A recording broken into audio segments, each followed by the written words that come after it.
All right, 1 minute, and we are going to actually be getting into game number 1.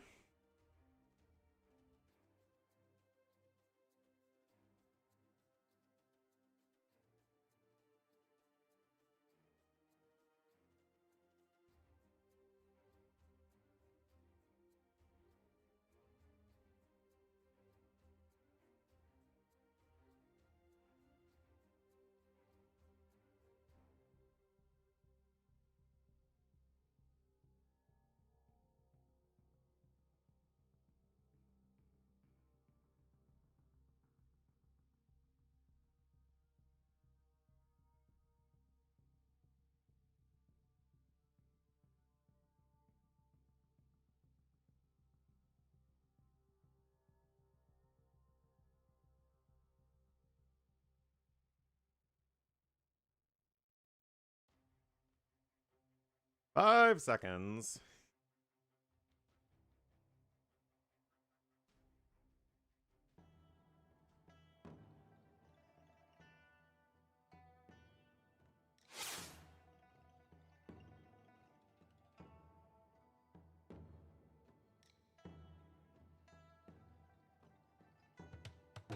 Alrighty, so here we are, game number 1 for realsies this time, I hope.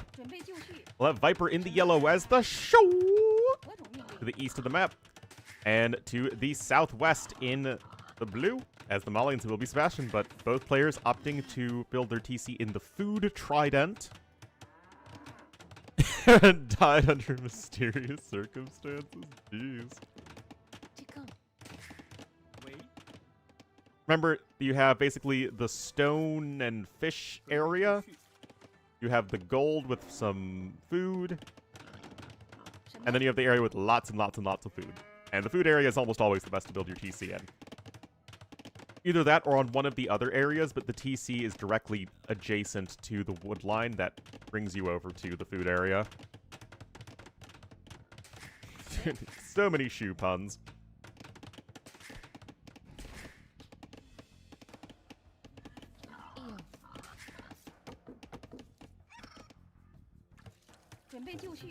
The centipede? Oh no. There's no version of the word centipede that isn't icky. Let's just leave it at that. Oh, Viper's gonna be able to grab this boar over here. It feels like I so rarely see, like, boars and deers and sheep these days. It's just, like, always all of the new fauna.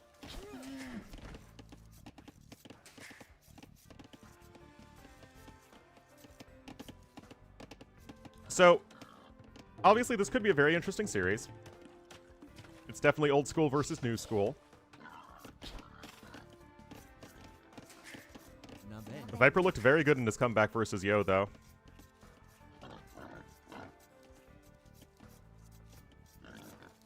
The rare ice rhino. Well, how do you think they break through the ice? It's what their horn is for. It's nature's icebreaker ship.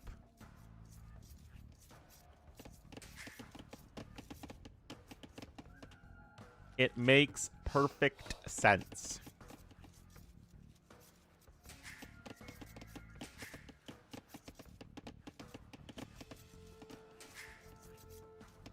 So, I imagine this is still going to be fast feudal age, at which both of these civs are quite good.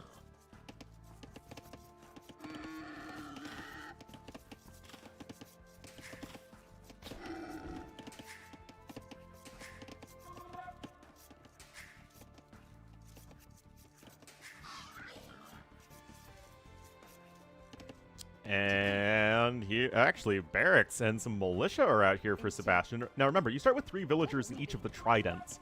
Viper's 3 villagers are all the way out here to the east, gathering wood. And this is a big investment from Sebastian. I'm honestly not too sold on this.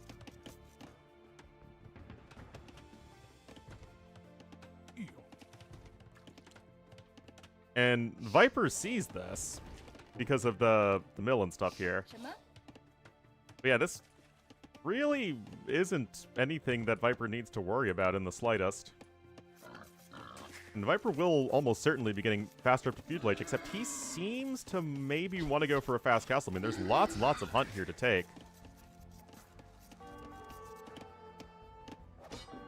I mean, this is just so thoroughly unimpressive here. It's the opposite of me. That said, Viper is going to be forced to escape over on this side. Actually, had to delete his lumber camp. He no longer has that lumbar support.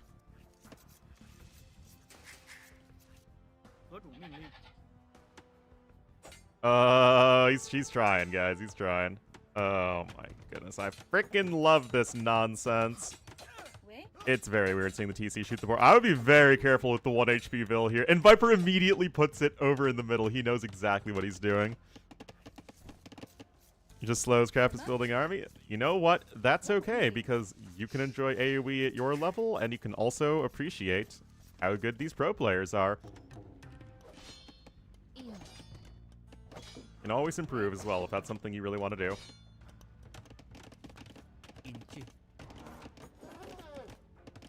So those builds are going to be walled in. I don't really think Viper's honestly going to be that unhappy about that, though. He's on his way up to the castle. Or not the castle. Well, he probably will be for Castle Age. Gonna have plenty of food. But chopping the trees, mining the gold. His Vils here are gathering the food. He has some more lumberjacks over there. Get a little bit of that extra food income as the shoe. The can't? They wouldn't spend most of their time casting, would they?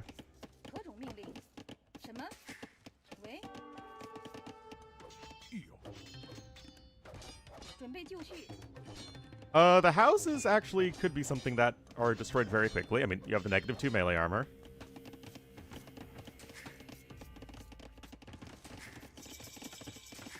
Sebastian hits Feudal Age just a hair sooner. Viper, though, actually is off of food. I guess he's going to sell his stone. Just going to go for crossbowmen and the speedy mangonels, most likely. I mean, archery range coming here. Dude, this is so much effort to kill 3 Vils. I mean, again, killing 3 Vils is good, but the units are then otherwise useless. Still, Viper's build is also a little bit off. Oh, he's building the tower. That means he cannot sell the stone, which means he's also unlikely going to be able to click to Castle Age in a second here. Wait, he's going Blacksmith Market. Is he just going to go for the War Chariots, I guess?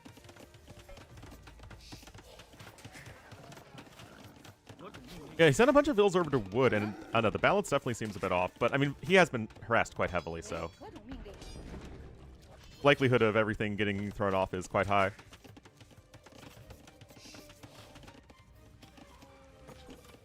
And there you go, Viper did lose 3 Vils over there. Remember, there is no gold over here. None whatsoever.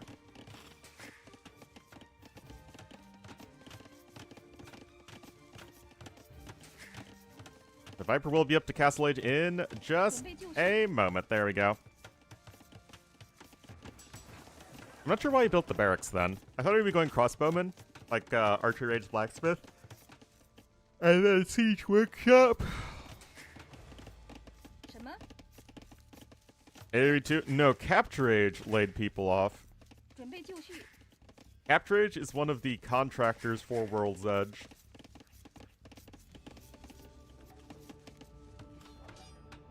No yawning, but I'm sleepy. I only slept for 11 hours. I worked out 4 times in 5 days, and it was the end of that cycle for me. And man, oh man, am I tired.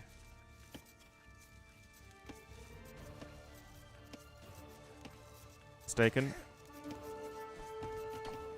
Again, it's kind of complicated with how AoE does it, because you have World's Edge, which is the publisher of AoE 2, who contracts out AoE 2 content to Forgotten Empires and Capture Age. But they are not affiliated directly with Microsoft. They're just contractors.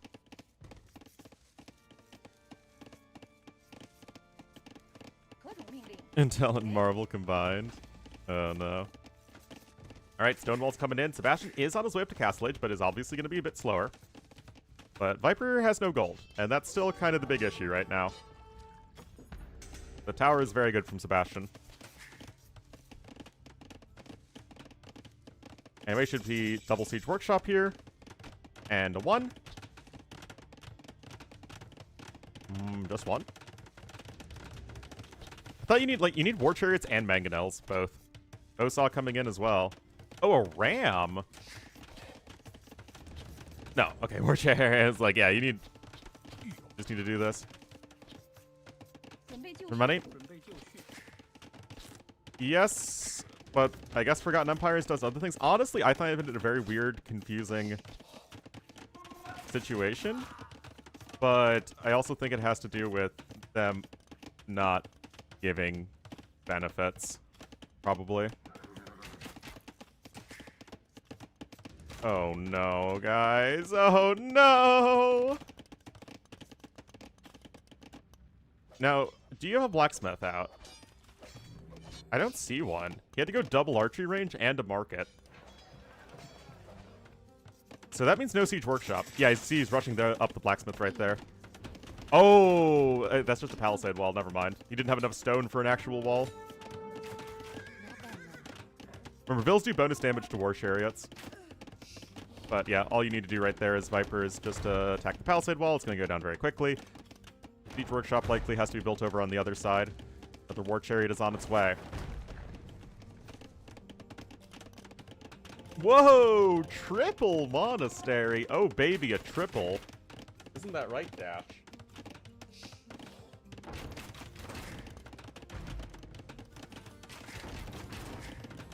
Alright, monk number 1 is on the way. You have tons of gold income. Malians, of course, very good gold income. Long-term contracts? Exactly. It also gives Forgotten Empires probably less say in the overall decision-making process.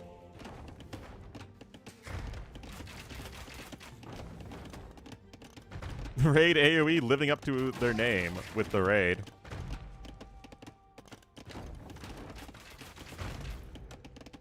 Still, Viper has no gold income. He's entirely reliant on selling stone at the market.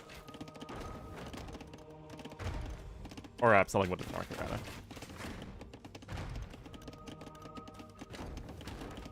Still, this is a very tricky situation because the war chariots are quite good because they have 100% accuracy. So if you're on focus fire mode, which you should basically always be on focus fire mode,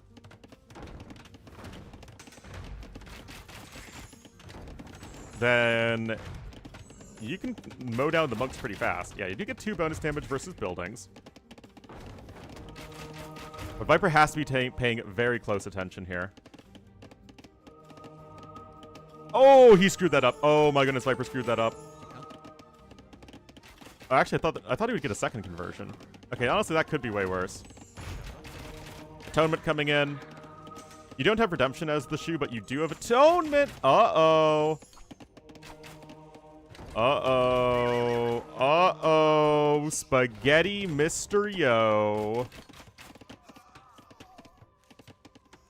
Oh, jeez.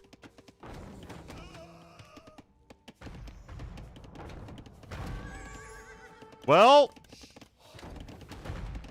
the triple monastery.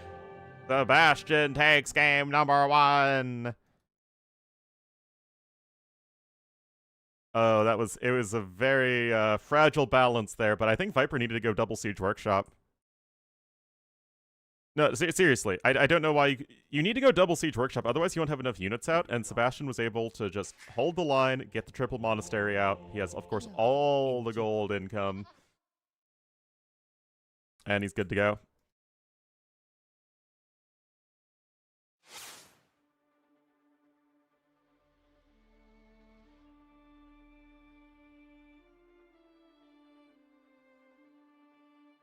Sebastian, take game number 1.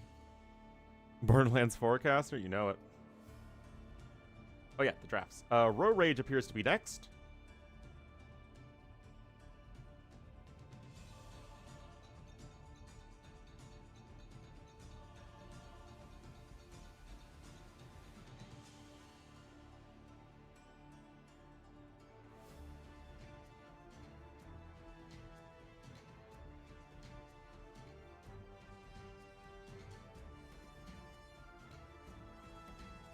Age 5. AoE 2 has been successful so long because the basic game formula has never really changed.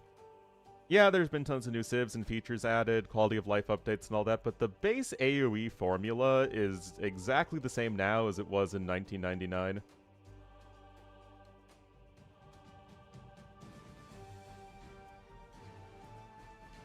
Illinois Energy? What's that mean?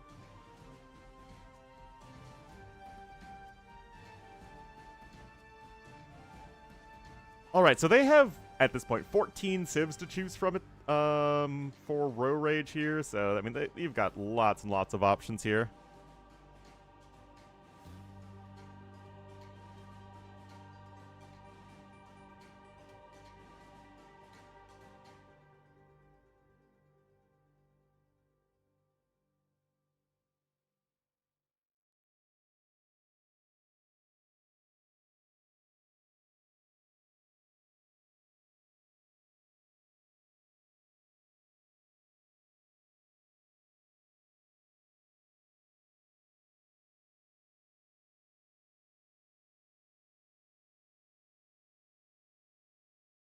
How is it already 1-0? Viper tried to go fast castle siege push with Shu, and only built one siege workshop. And then Sebastian went triple monastery monk. Come on, guys, get into game number 2. I want a 4-0 so I can just go watch football all day. That's totally not what I'm shooting for. I mean, if like there weren't a gajillion other people streaming this, then maybe it could be a bit different, but I mean, it is what it is.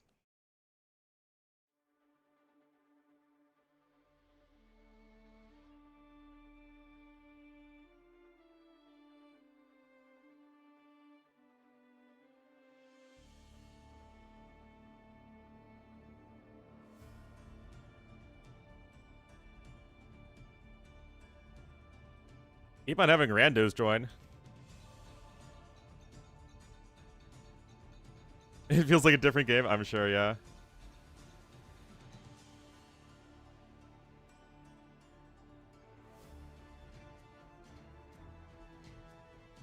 No, it's an Ornlu stream. I stream almost every day.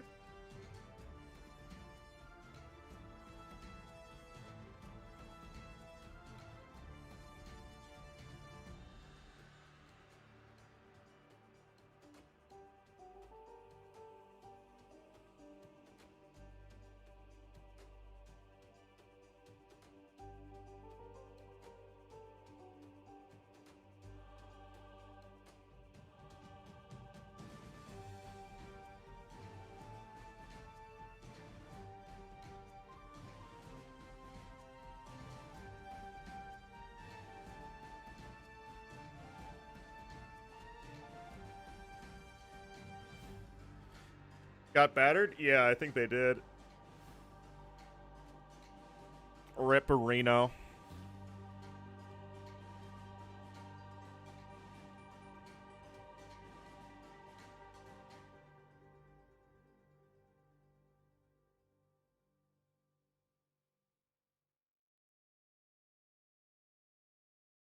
Come on, guys, hurry it up.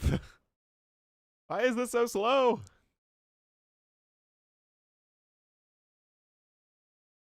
Should the Bears lose? Oh, it's very critical.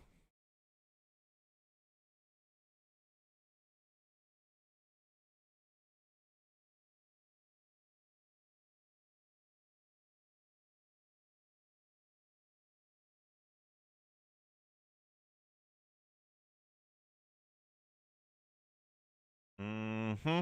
It's real hard to start a game of AoE 2.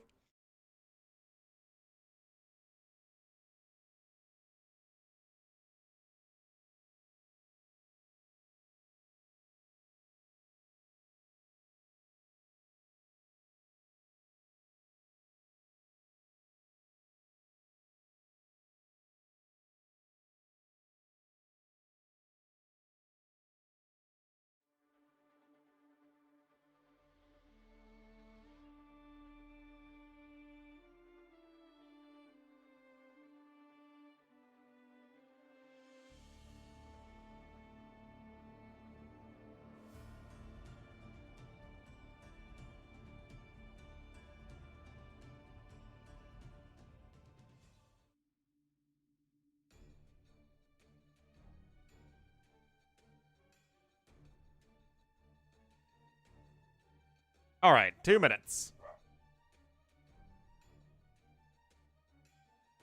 He's frictionless object. Yep. Can win. Maybe. Well, the Ravens play the Lions on Monday Night Football tomorrow. And my mom and her family are all big Lions fans, so it's gonna be bitter in the house.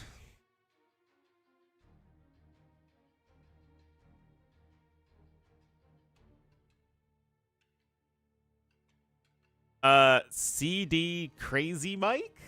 Thank you so much for the sub with Twitch Prime. Welcome to the Wolf Pack, and enjoy the beauty, glory, and majesty of Ornlu, a Wolf and Friends.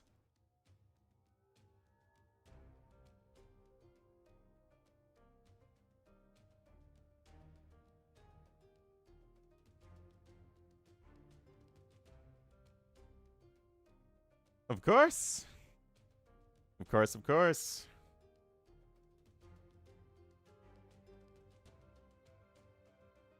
"48 seconds, and we're getting into game number 2.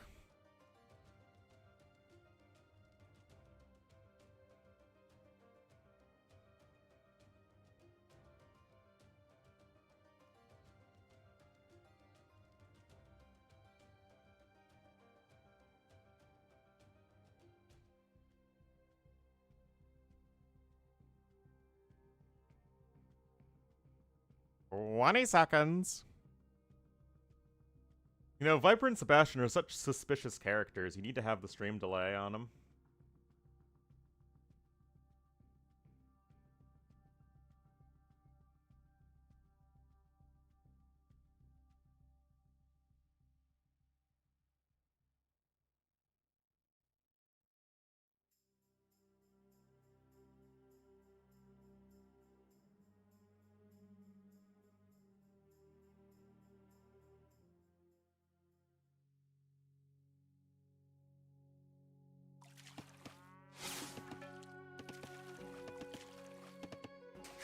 Entirely unused.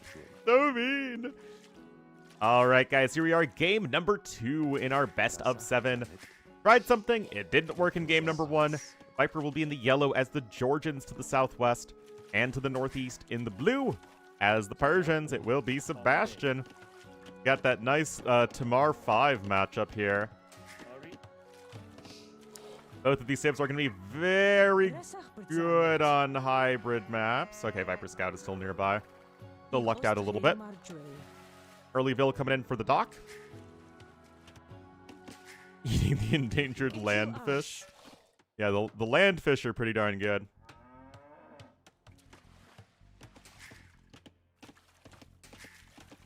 So, we've seen some very good games on this map, actually. I mean, it's an aggressive map that kind of masquerades as a hybrid map. Why is there only 1 deep fish there? There should be 3 deep fish in here.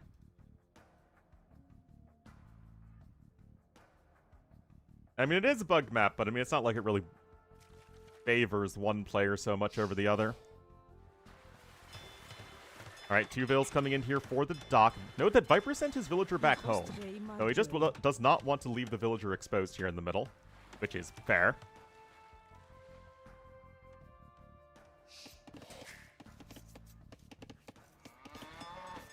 The land marlin jumping through the dirt.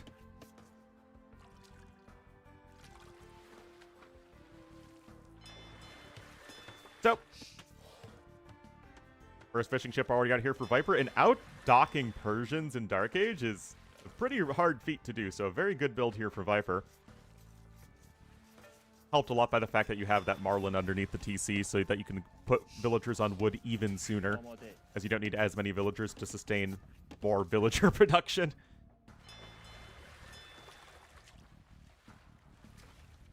Up to see if Viper can get a very fast feudal age time.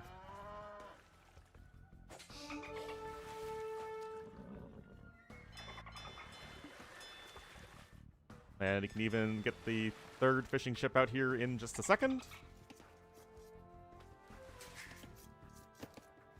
I think. Nope. Oh, there it is. A little bit of a scuffle here. Not the cow!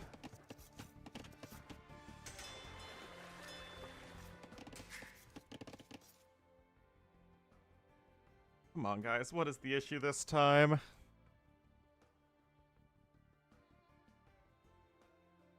Ori? Yes, I know not enough deep fish spawned over here. It's fine.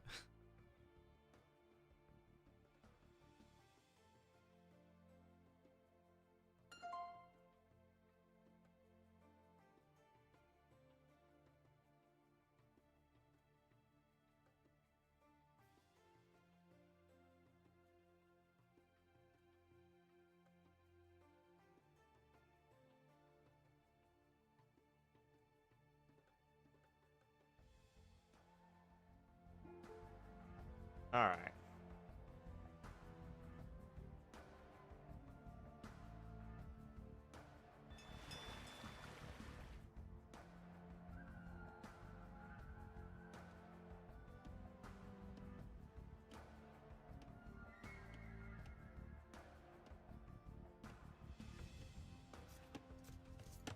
Who's Nikoving? You mean Bacting with all the pauses? But yeah, Viper's gonna be up faster. And we'll have to see if... Okay, actually double lumber camp already for Sebastian, which means that he's not gonna be able to get a barracks down quickly. Viper actually also with the double mule cart on the wood.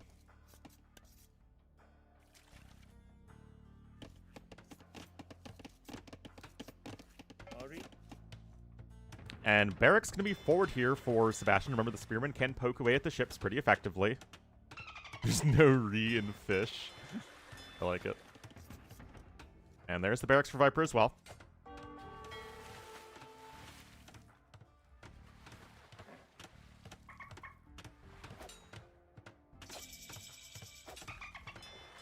Alright, Fire Galley immediately on its way here for Viper, and since he is up faster, he can get those extra hits onto the Scout Cavalry of Sebastian. And there you go, gets the insta-kill. Sebastian gonna be a hair slower at the very least. Oh, well, don't do that, Viper. What is he doing? Fireship is gonna be on its way. A demo queued up as well behind this here for Viper.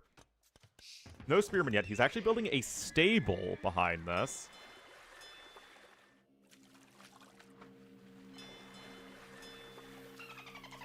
Stab, stab, stab. But remember, there are no repairvilles on standby. I say that as 2 repairvilles are coming forward. Town Watch coming in for Viper because he got housed, because he is Viper, and that's what he does. Compared to lumber camps, it depends, unfortunately. At peak efficiency, mule carts are, you know, completely interchangeable with lumber camps. But mule carts lose efficiency. Well, they don't really lose efficiency. Oh, double kill there on the spearman.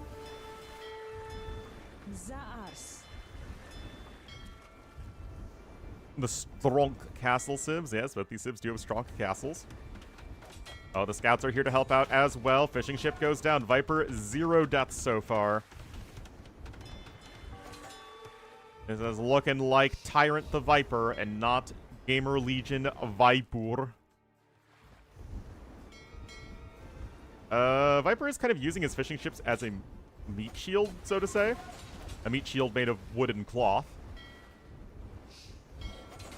That's a little bit of the S word when it comes to micro. Oh, okay, that started out very well and then is looking significantly less well. That demo ship is very unimpressive from Sebastian, though, but he's still winning water here. Actual shield? Yeah, I guess so. Oh, no. Viper! Viper! Pathing seems mega bugged there. Uh-huh. That's what they all say. Until it's too late.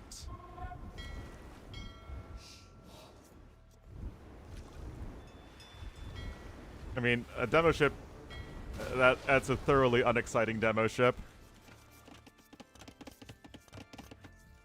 Nearly.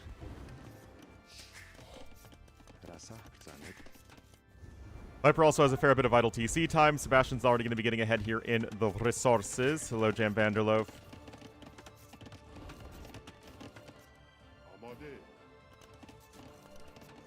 Viper is also only half-walled right now. We do have a few archers out here for Sebastian.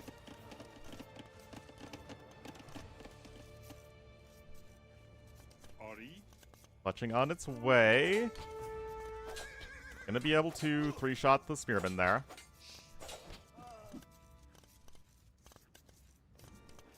Still, Viper's 5 vills behind at this point. That is not insignificant.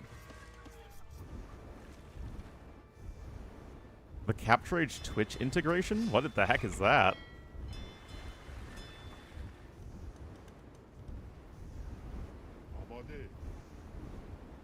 Notifications? I'm so sorry about that. Even one notification's usually too much.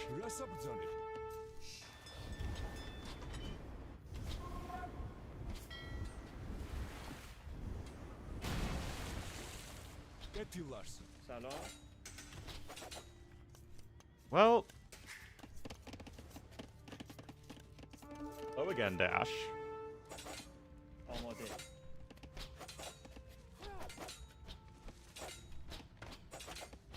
The Civ symbol. Oh. VOD in my life. Yeah, Twitch VODs aren't very good. Ever. Anyway, Viper is catching back up in the KD here. But Castle Age closeness heavily in favor of Sebastian. Seems like it's a new thing. Ah, that's interesting.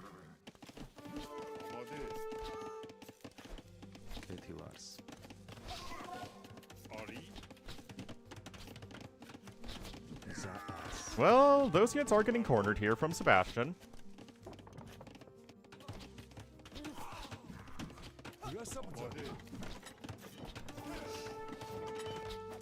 And Viper right back up to the KD lead. And it's actually a second range coming in for Sebastian, so it's not even going to be making a stable switch.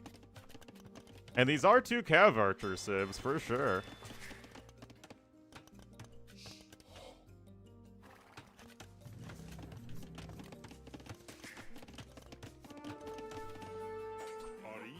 Random spearmen fighting the scout cavalry. Any of the Amiga Wars? If that's what's happening starting tomorrow, then yes, I will. Healing? I mean, it's 2 HP a minute. It really isn't very significant. It's like one of the lamest bonuses in the game.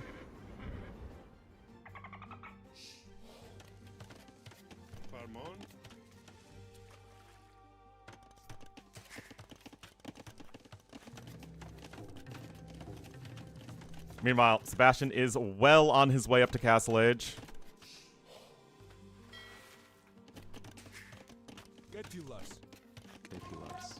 Yeah, I mean, if it was in Dark Age, then it guarantees you the win in the Scout War, which is overpowered.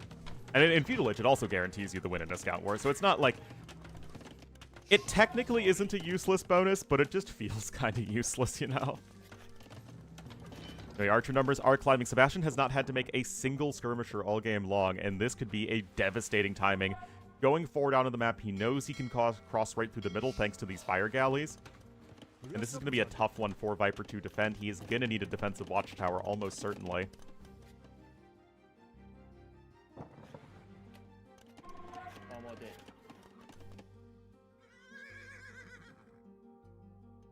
Dark Age?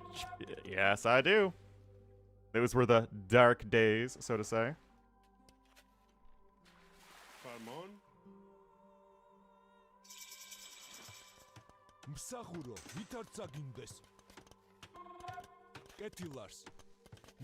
Alright, Crossbow and Bodkin both on their way here for Sebastian. That Spearman is going to find out where Viper's army is by having 1,000 arrows in him. Second TC as well for Sebastian, so certainly not going all in by any means. Looking to find some damage. Viper's still a little ways off from Castle Age, but this area to the south being walled is a big help.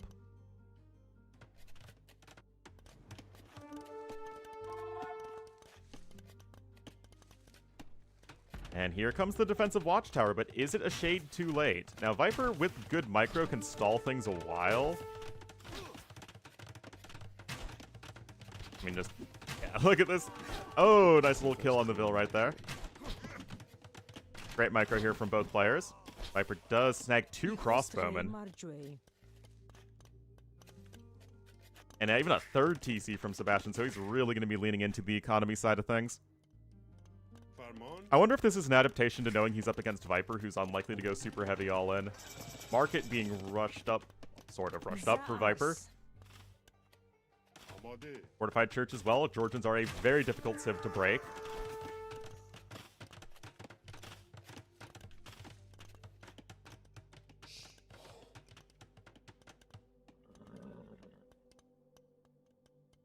Now Viper going to try and go for his own counterattack. I mean, Sebastian's not making anything right now. Oh, never mind. He remembered what the best unit in AoB 2 is, and that's really all that matters. +2 defense coming in. I'm sure Elite Skirmisher is going to come in just a moment as well. Oh, boy. He doesn't have a market, though, and he has way too many on gold. That's why he's getting a market now. University here for Viper, and he is still sticking with the 1 TC for now, as Viper is going to be going Cav Archers. Finally, AoE as the Lord Doubt intended. Cav Archer v Skirmisher. Oh, no, he cancels them. Interesting. E-Skirm is on its way, but obviously your numbers are very low. Arb? Persians don't need Arb? What? Why would they need Arb? Persians are super good.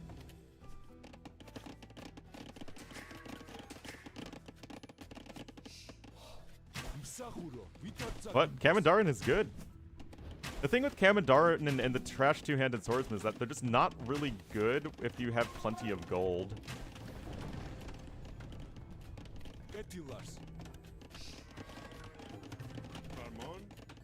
Alright, Ballistics is going to be here for Viper.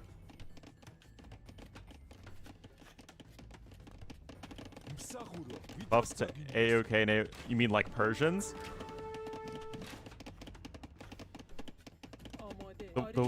Me just saying that Persians don't need buffs?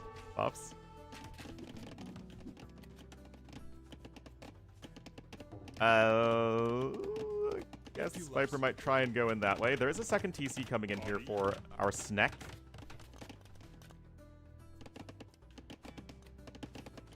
Yeah, I remember when Persians were like the most boring civ in the game.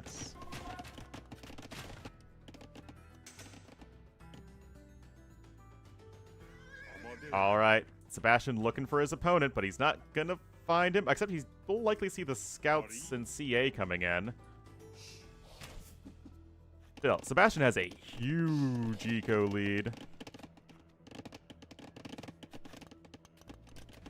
Advantage beyond that. I mean, it's not like a super impactful tech all the time, but crash bows are really, really nice. I mean, they are very good anti-halb units.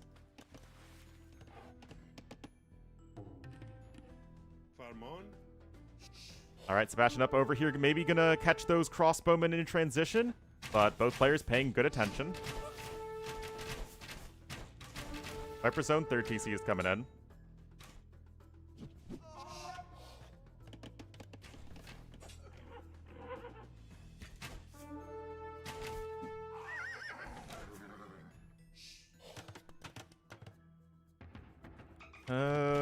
Not too sure. Like, Sebastian just isn't really focusing that much on military. He's got 34 Vils on food right now. I mean, his eco is going to be getting huge. But he doesn't really have that much to show for it right now.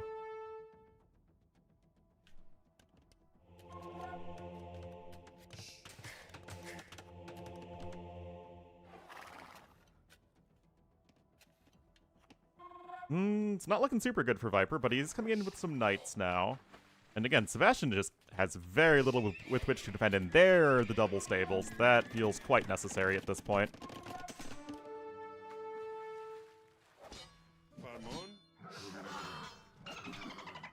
Don't dolphin noise at me, game.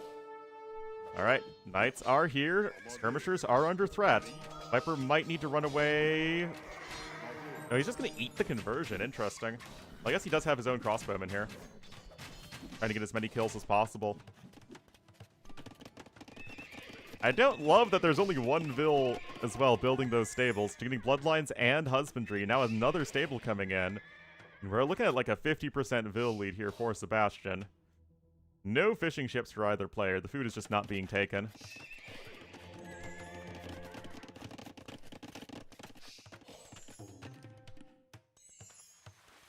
Got scale barding armor.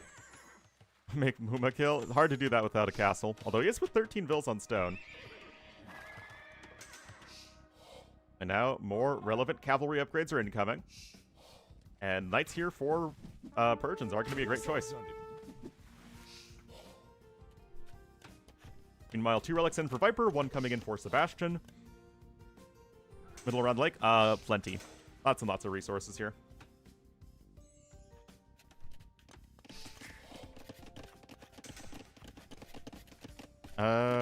Sebastian's like out of gold though. He might be trying to build a castle here in the middle so he can secure all of that extra gold income. And that's basically the idea here.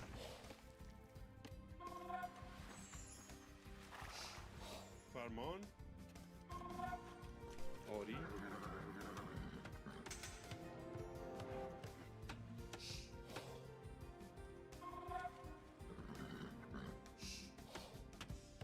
Salam.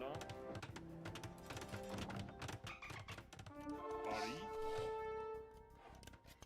Those devastated Georgian eco today? What?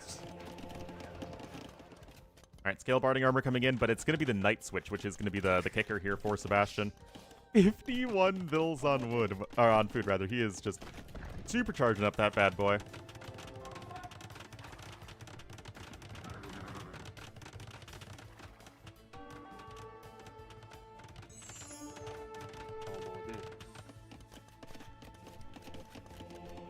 Nope, 2 relics now for each player.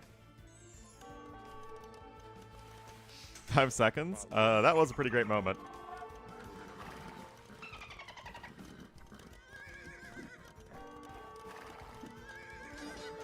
Not the monker!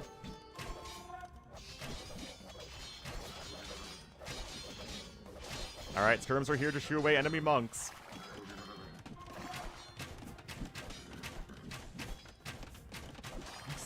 Uh-oh, this is where the eco advantage of Sebastian could become very difficult to manage. Production to the UK, oh no.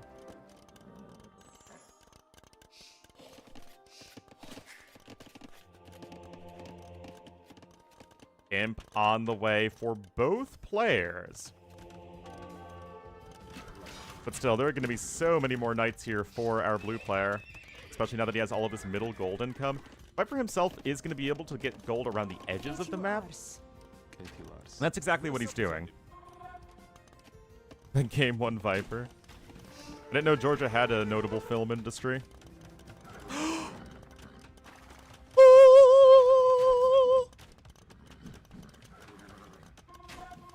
Say it with me, guys. The Muma kill is ready for battle. Viper has 2 monks. Remember, elephants have conversion resistance now. I do think they're kind of an underrated unit. Viper with his own castle over here to the far east of the map. Skirm's gonna immediately start to go after the enemy monks. But, yep, they go down. The elephants are just gonna come right back in.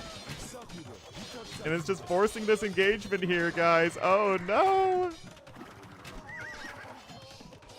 Of non-elite elephants? I think it's 0.5, yeah. It does convert a knight, which is, well, okay, but...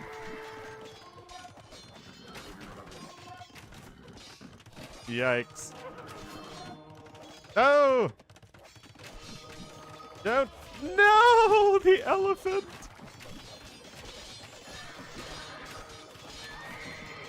Castle coming in. And here we are, Imperial Age for Sebastian. He will likely go ahead and pick up Cavalier and +4 defense as soon as Iron Casting's done. That is a great castle. Sebastian just overwhelming his opponent with the power of the Persians. More elephants being deleted, man. Feels bad. Yeah, war elephants are really strong. They're just susceptible to monks.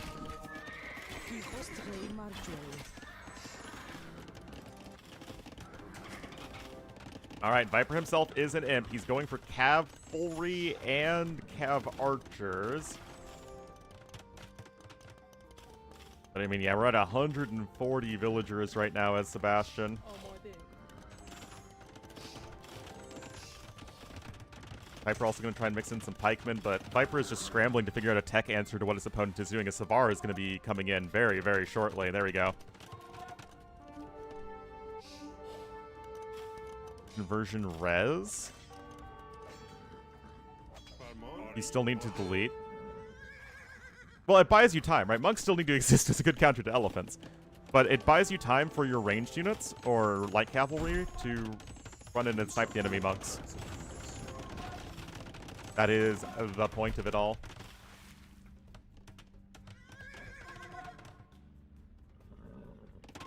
Anyway, Viper is going to go for a big counterattack here with his knights.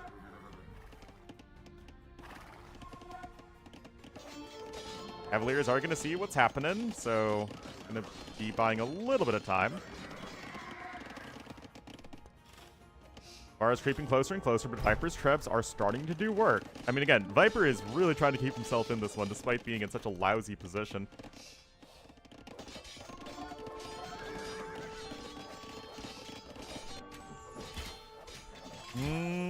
Halb is in for Viper.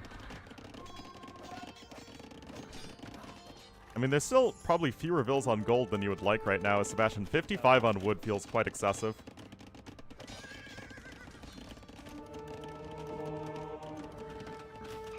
And there's the castle going down. Looks like Sebastian's gonna start mixing back in some skirmishers.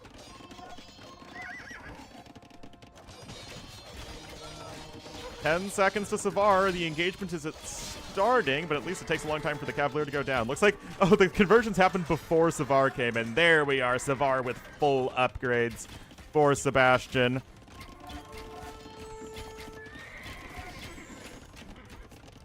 He's just worse. Yep, it's a tough one.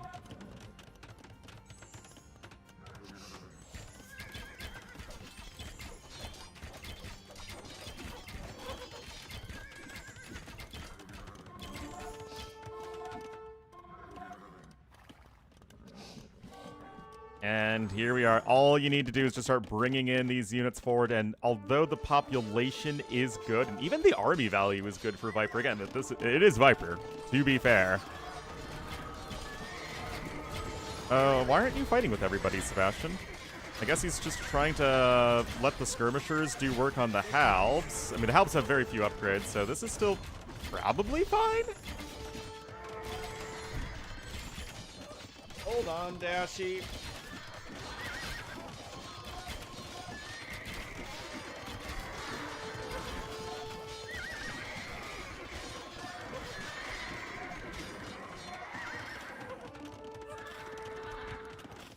Yes, this is one of those situations where trash bows would be better. Especially with all the wood income.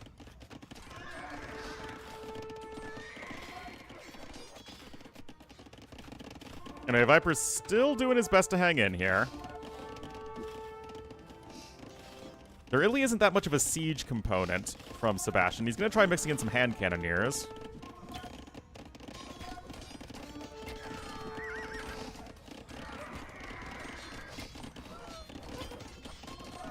Alright, so the hand cannons aren't out yet, and Viper is still going to be holding the line at least a little while longer. Night Raid also happening here at the back.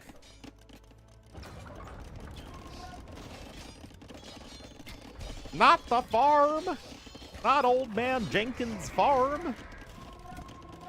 Inscription coming in. Svan Towers, baby. Remember, it improves the attack of your castles and TCs and fortified churches as well.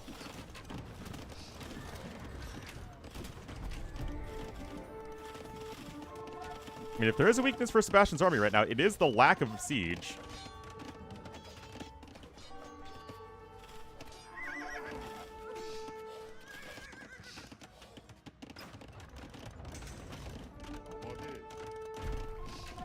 And we got some more upgrades coming in here.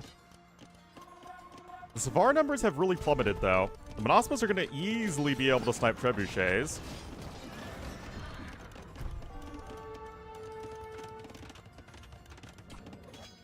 Sebastian, I mean, Viper is a really, really good late game player. I mean, this is a game that Yo would win pretty handily, but I'm not as convinced for Sebastian. These knights are starting to get a lot of value here for Viper.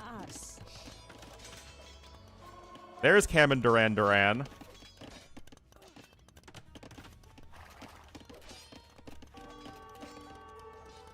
Big ol' stone walls coming in on the side as well. Still, Viper's 44 vills on gold. How on earth does he have 44 vills on gold? I guess he's just taking all of the gold at the extremities, but that's not going to last all that much longer. And he has one more relic, which is nice. Played in this game, he would. If Yo played Viper in a series, I think it'd be very close, but I'd give Viper a very slight edge, especially in a Game 7 if Yo goes for a foolhardy forward dock. You know, Viper is getting some value here. Guilds for Sebastian. Let's go.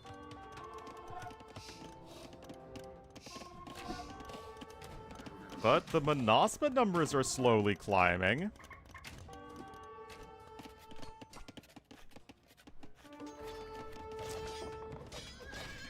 Well, I mean, Viper is really out multitasking Sebastian right now.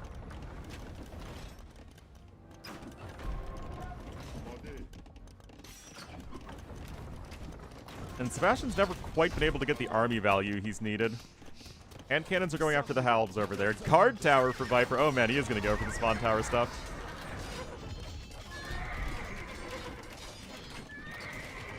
Still, army value is better for Sebastian, and now the Savar are coming in. Dude, Sebastian! Ah, this freaking stand ground stuff, man.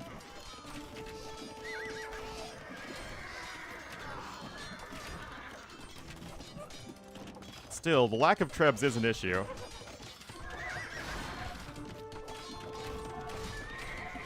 Those guys go down there. Sebastian's still way ahead in eco. You take a look at the resources collected. Gold is still very close.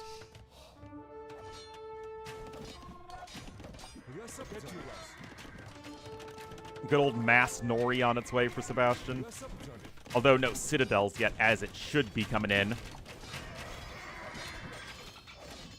Oh, spawn. I don't think anyone underestimates spawn towers. They're legit insane.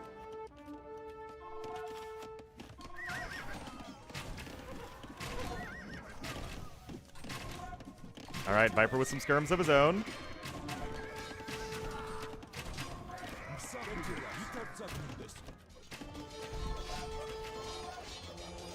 And Viper is... like, the gold should be all but running out here in the back of his base. And you can see he really has very little left with which to work. But he's got a lot of gold in the bank, and he's getting elite Monospa.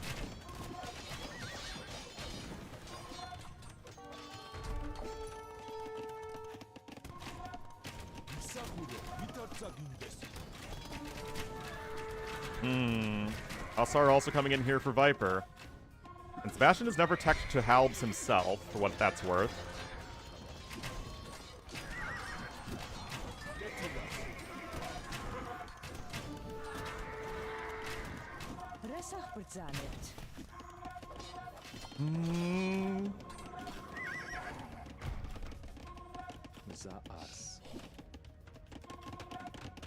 Well, the game is kind of just going to march onward. Viper is bending but not breaking. More Monospa are going to come in, and they are fully upgraded except for Isnari Cavalry.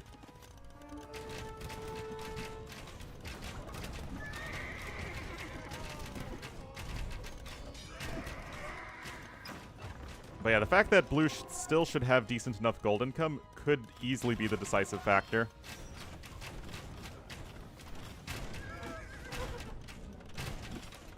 Oh, there we go. Two-man on crop rotation. Sebastian did get guilds. But, I mean, the Monospa are so good at just running around and sniping stuff. And Georgians are such a hard civ to break.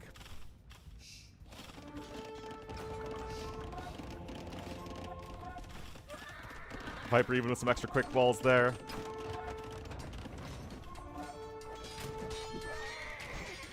Oh my gold. Mr. Potter. 10 points from Gryffindor. Yeah, Savara have gotten nerfed twice. Once they had their extra attack versus archers reduced from 5 to 4, and they had their elite, well, the Savara upgrade cost increased.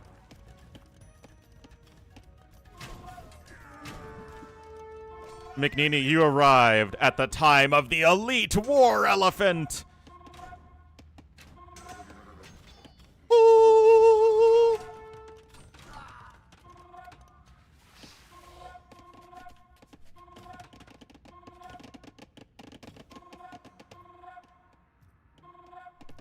Some more Hussars leaking through to the east, keep coming in as well for Viper, but he has no stone income, which makes this a little bit weird. Stone shaft mining coming in near for Sebastian. Yeah, Viper had a lot of gold, but he has turned it into army at this point. Pikeman switch now also coming in here for Sebastian. Still, 11 trash bows and 3 hand cannoneers versus 28 halbs.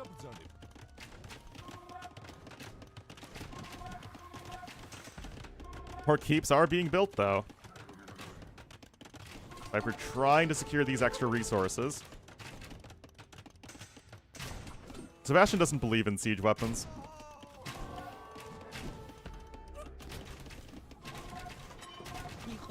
Sebastian gonna try and loop over here to the high ground. I mean, the war elephants just have a lot of freaking HP, man.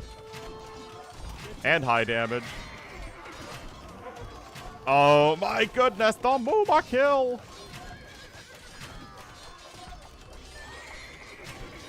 Oh, glorious, guys.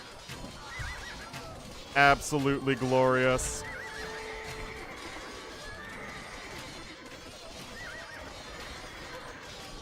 I think. I mean, Viper has 40 more units queued up, and Sebastian's got, like, none.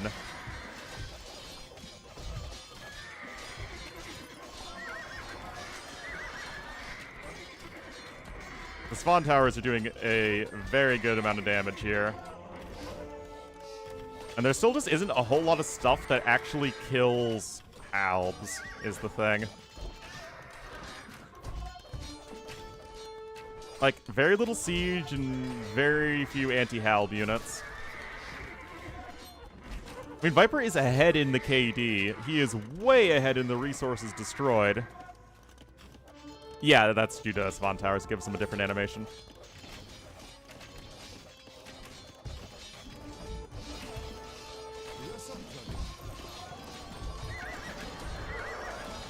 Oh. Yeah, Viper running around here with some Monospa.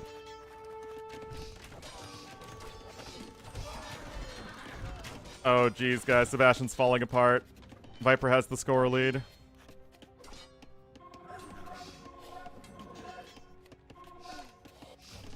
It really feels like Sebastian never really got to his ideal late game army, and now Viper is just spamming Georgian stuff.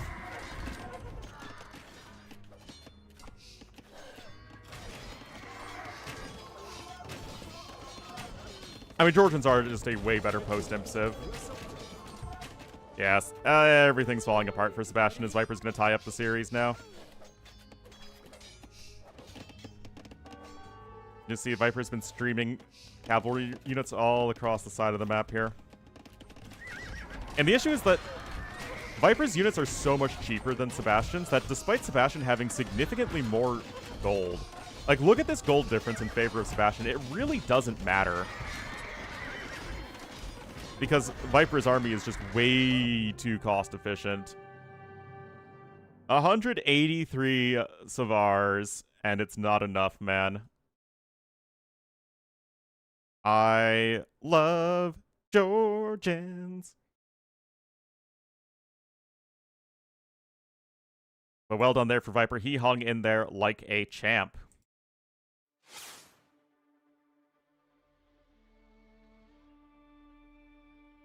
Game good. It involved Elite War Elephant. Except the Elite War Elephant wasn't successful, so 0 out of 10. Yeah, Viper literally with all of the basic Betsy maps. Yeah, Georgians aren't a good civ, guys.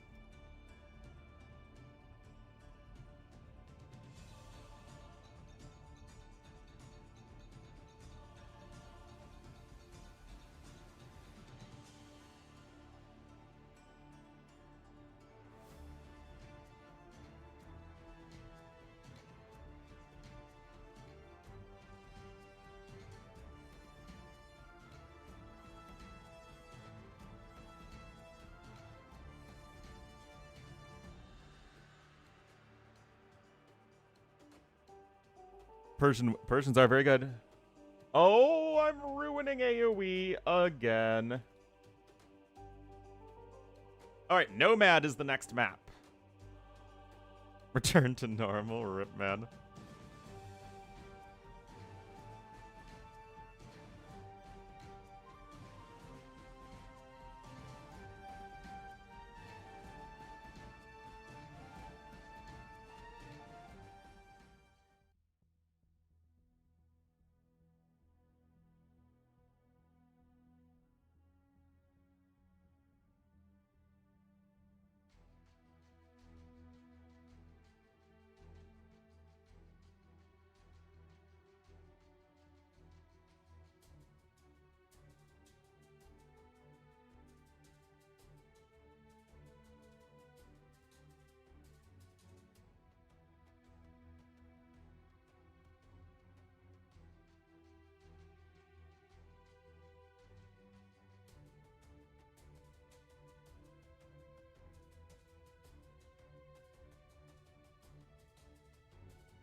I was late together.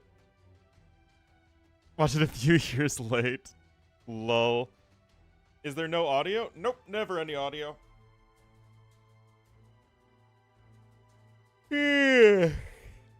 What's up, guys?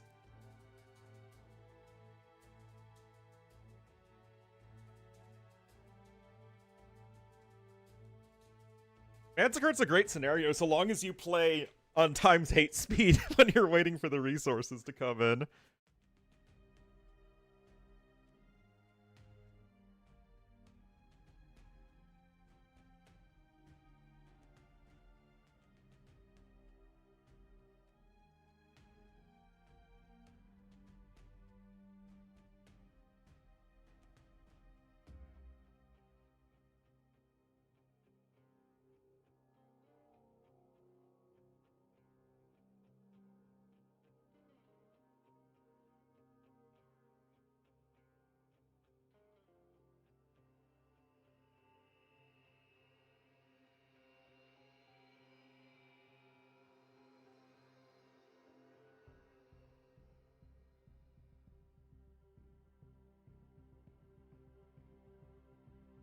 All right. No, there was not ×8 in AOC. There's only ×2.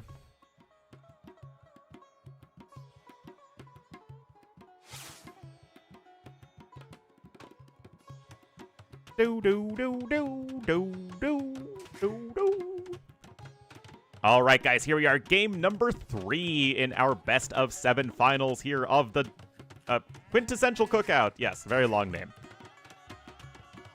Viper going to be in the yellow as the Dravidians to the west of Nomad, and to the southeast in the blue as the Italians. It will be everybody's favorite city in northern Spain, San Sebastian.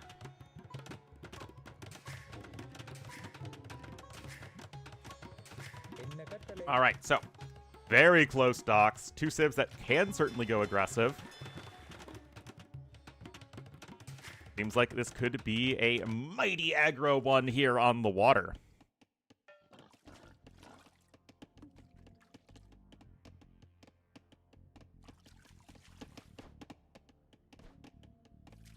Viper already going to be taking down those deer.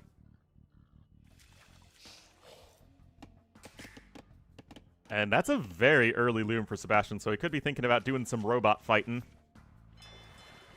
He sees the villager right there. Oh, he's saying it. Oi, lads, what you think about this veal over here?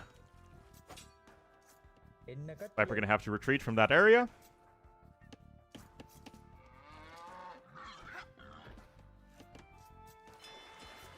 Now, luckily for Viper, he happened to build his dock on the side that didn't have the land on it, so he can expand his water presence all the way to the side much more easily than Sebastian can. Oh! In the ring. Why does this always happen, man?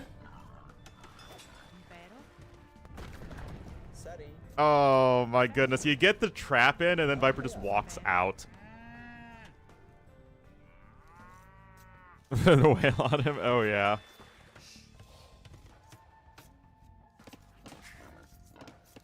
Oh yeah, sure. Viper with the excellent escape artist move. Sebastian going to be coming in for another boar. I don't know. I don't really think we can favor one civ too much over the others. Honestly, I do like Italians more than Dravidians, but I think that might just be a personal preference thing. It's just, Italians feel so much more flexible. I like a civ on Nomad that has good monks and a good unique unit. And again, you can play that Feudal Age style or Castle Age style just fine. That said, Dravidians are still perfectly powerful. Yinnakattari. Us Dravidians? No, I just hate you, Tandoori. There's a difference. A big difference, in fact.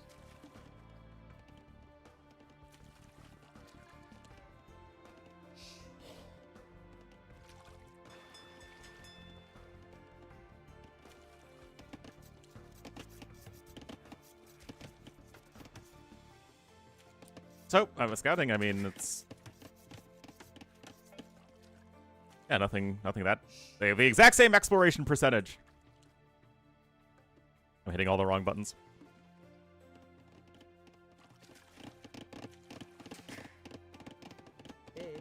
Hey.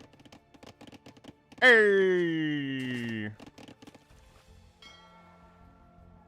Mutual hatred. There we go. Every time I have to call out your name for the Patreon supporters at the end of YouTube videos, I just cringe a little inside, having to deal with an actual IRL Dravidian.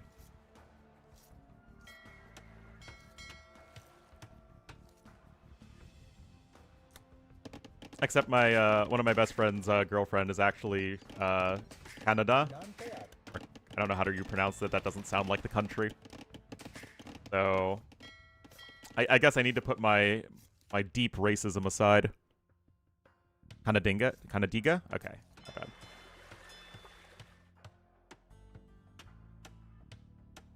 But apparently her family doesn't like my friend because my friend's family's from Mumbai.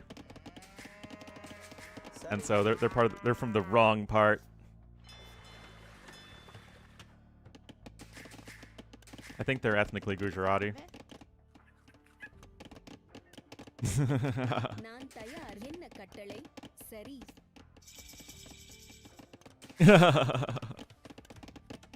Does I pro 2 docks? Yeah.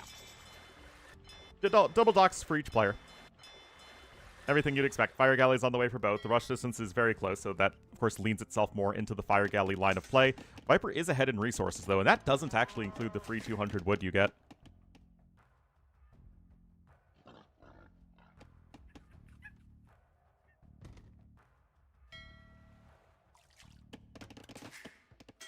Also, how Indian American does this get?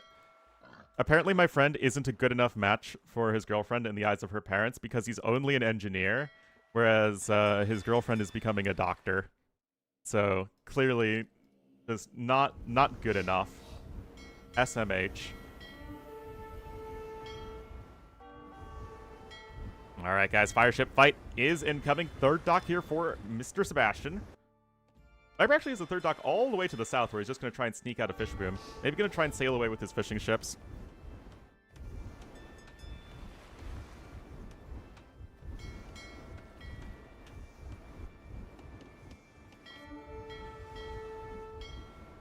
Yeah, yep.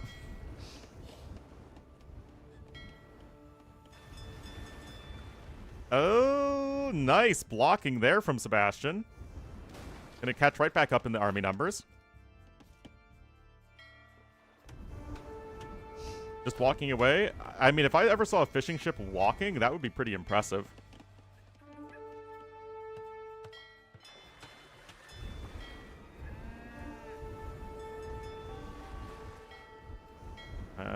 Sebastian continuing to take some pretty good fights here. Of cultures? Oh, yeah, absolutely. Americans, oh no. I forgot to make my my stream Trump administration compliant. I'm gonna get it canceled.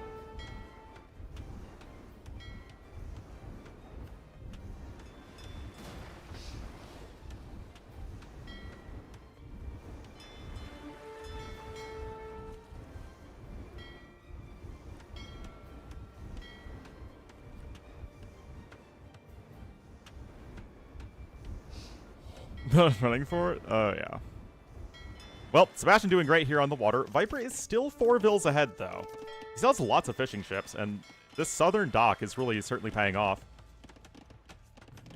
Meanwhile,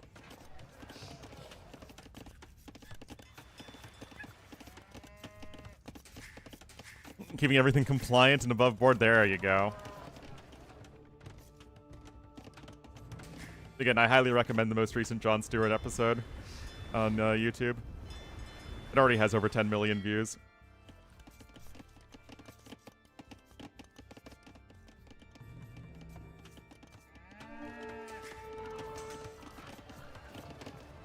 A little bit of a boomsicle there. Late night stuff? I mean, I also don't like the late night stuff, but I mean, obviously Jimmy Kimmel should be, he was crying. It wasn't crying. I mean, it was all a spoof. He made everything as Trump compliant as possible.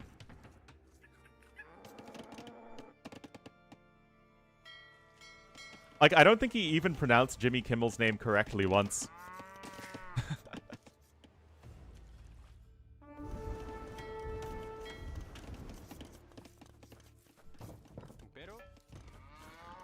Alright, Fletching coming in, but Viper is on his way up to Castle Age.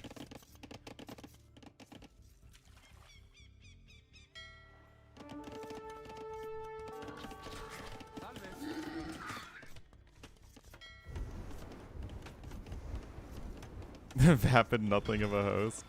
I just don't really like late night stuff in general. Different people? They are.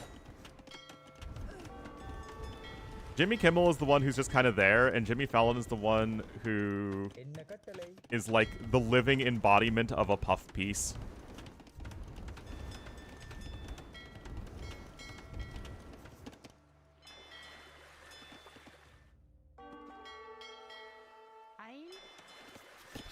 I really like Colbert, but I liked him most when he did the Colbert Report. Not James Corden? That's true. Why? When are you guys taking him back? Own bits? Yeah, you see, when I laugh at my own bits, it's funny and charming, and when he does it, it's weird. That's how that works, guys.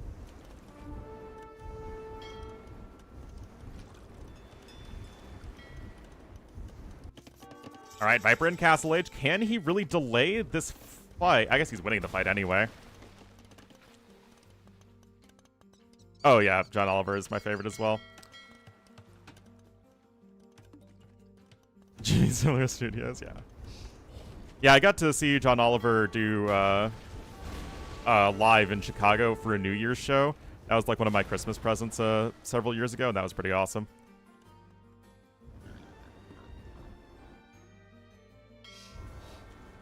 Yeah, John Oliver is an American citizen now, so he couldn't really get deported. Actually, what am I talking about with the current administration? Who knows?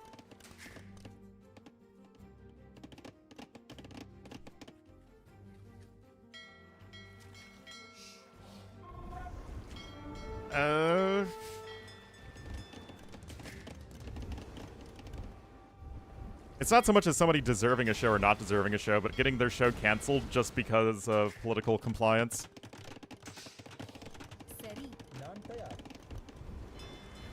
Marry me for a green card. Get in line, muchacho.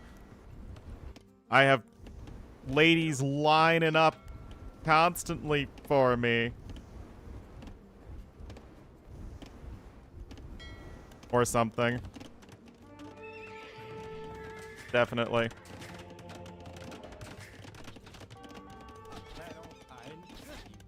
Alright, Gilnut's coming in here for Viper. Still taking some good fights. Second TC also coming in for Sebastian. But yeah, these fishing ships have really been the difference maker.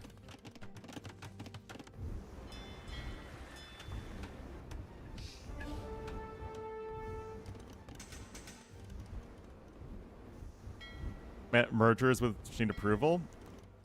Oh, it's just so that they can make more money. It's absolutely a First Amendment issue.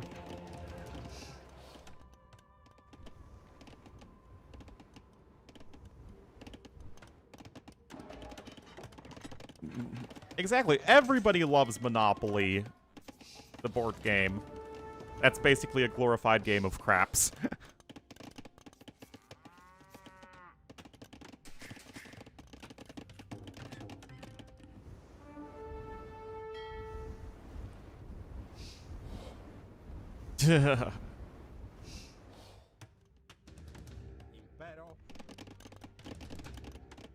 Leaving, yeah, exactly.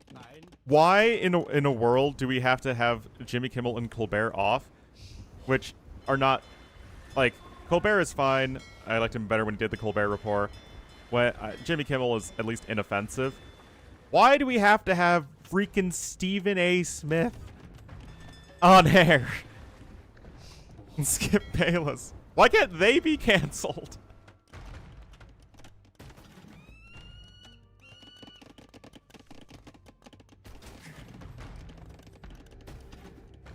I mean, he was very popular in the right-wing manosphere.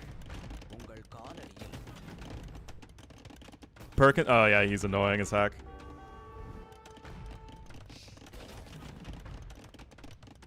Kigo Roomies? I mean, I have talked about the game. Really, hasn't been anything terribly decisive happening other than the fact that Viper's had this Southern Fish Boom, which is giving him a very nice eco lead.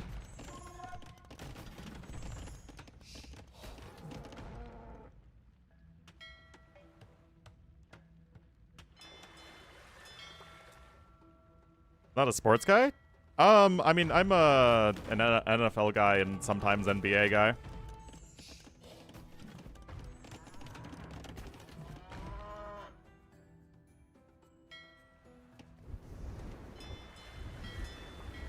Yeah, it's not like, oh, we're not going to renew your contract. They literally just took him off the air immediately. There is a big, big difference.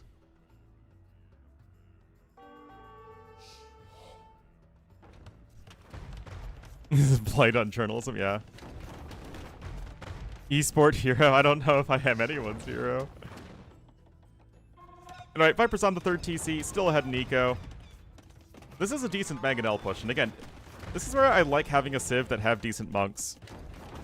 The cows. Just absolutely wild. Are winning? I don't know. I have to cast this stupid tournament finals.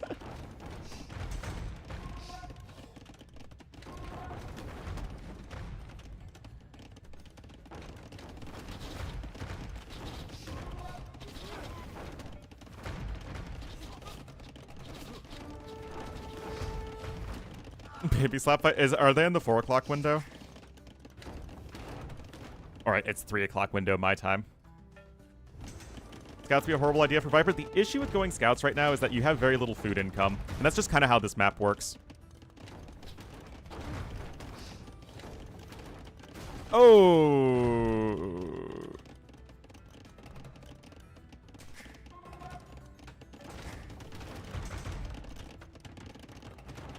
Well, those are some very, very good hits for Sebastian.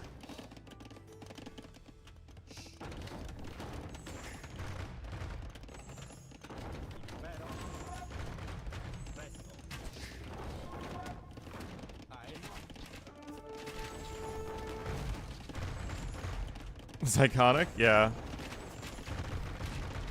Oh, and Viper's housed too. Oh, no. I mean, that's a lot of mangonels here from Sebastian, guys. He's grabbing his monk upgrades.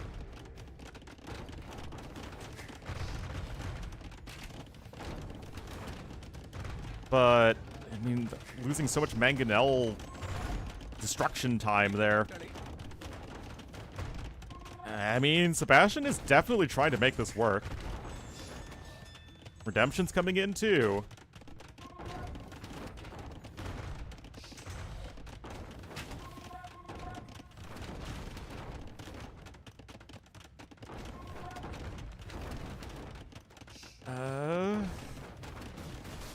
I mean, that's a twofer.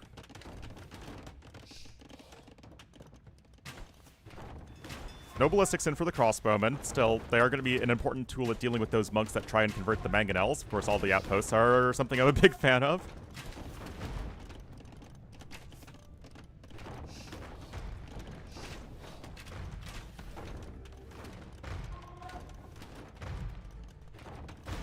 Oh, another hit there for Sebastian, but Viper's army numbers continue to climb in. That's even with the 10 fire galleys here. 16 fishing ships for Viper.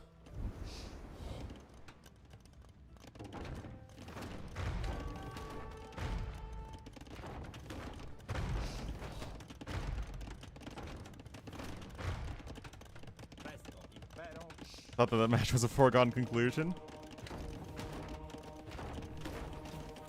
Well, it's 1-1. Alright, converted mangonel does get sniped. And Viper's actually coming right around here to the side. Sebastian just needs to realize this. He does. Looks like another 1-for-1-ish trade. Never had some decent cavalry. He's Dravidians. He's got the best cavalry. Atonement coming in.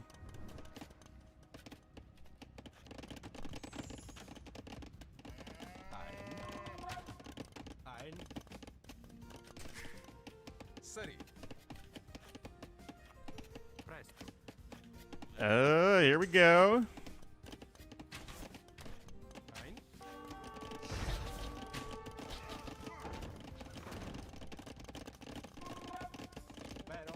Archer's coming around the side. Viper's on his way up to Imp, but it's still a little bit awkward for him. Goofiest AoE tech names? Well, I mean, Katapuruto is always my favorite. Alright, Castle coming in here to the west. You still have those archers here to the even further west. Viper here with his crossbowman. It's a little bit messy, but it feels like Viper's ultimately working his way towards the W. Oh. Ooh.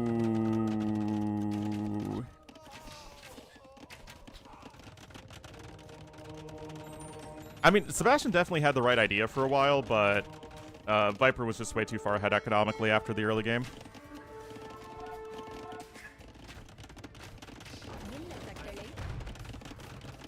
Yeah, Viper is gonna pop and lock it.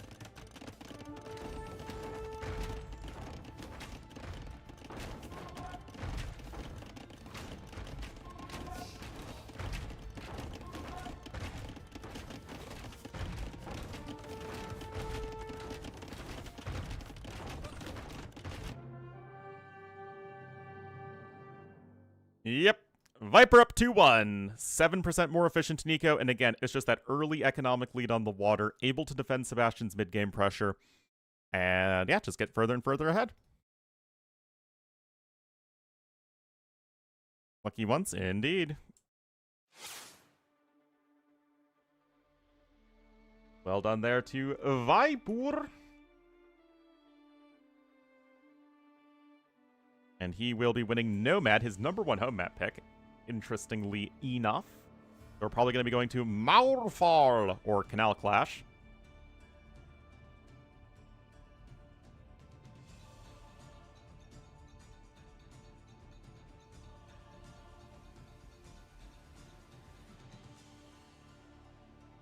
For the draft. Every time, man. Sebastian was the higher seed, but then I saw a message this morning that said, oh, the higher seed, or whoever gets the higher position in the draft is determined via coin flip.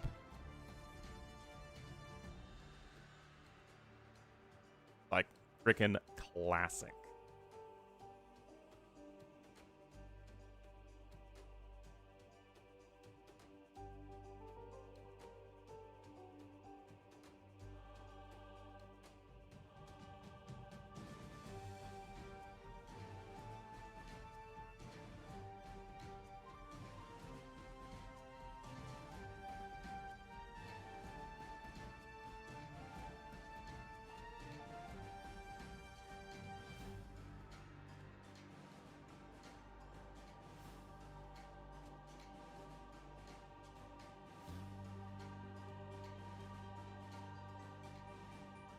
Entered? He did technically enter.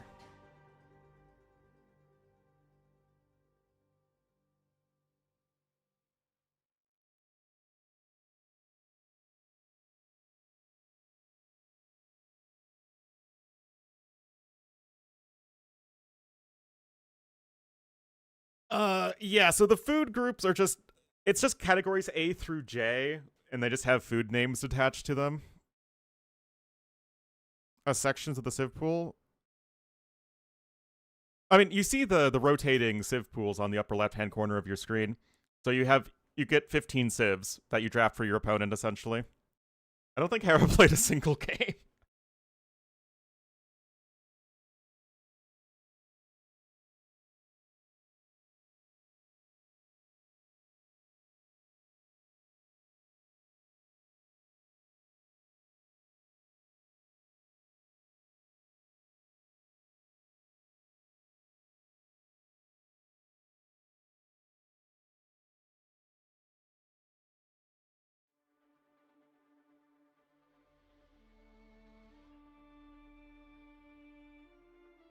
All right, they're still on Nomad. Also, I kind of want some Chick-fil-A, guys. I haven't had it in a really long time. I haven't had any food today yet, either. Because despite starting at 11 a.m. my time, I still woke up 10 minutes before the stream started.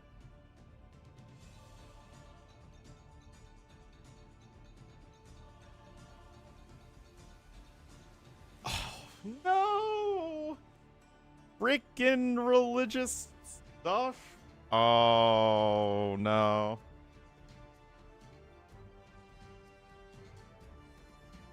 Tragedy.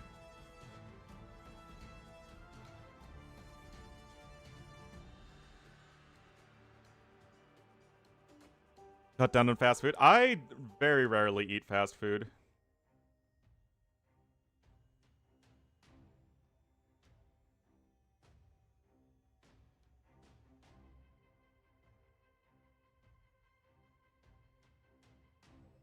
Oh, gee. Well, yeah, I don't really eat like Burger King or McDonald's or whatever. Oh, we're going to Clown Town next, guys. Oh, man.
Oh, my goodness.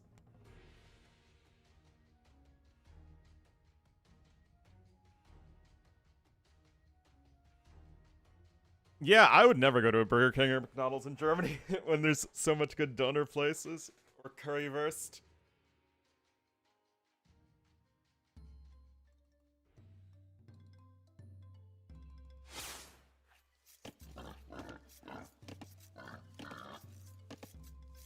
All right, guys, here we are. Game number 4 in this best of 7. We will have Sebastian in the blue as the Turks to the southwest. And to the northeast in the yellow as the Khmer. It will be Viper.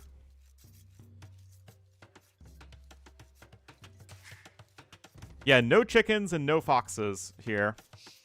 It's much more like old school arena. I said even more so than old school arena. It feels like the actual clearing is very tiny.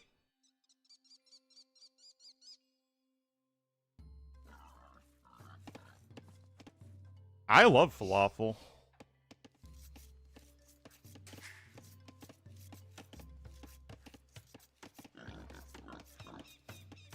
So, let's see what the plan is here.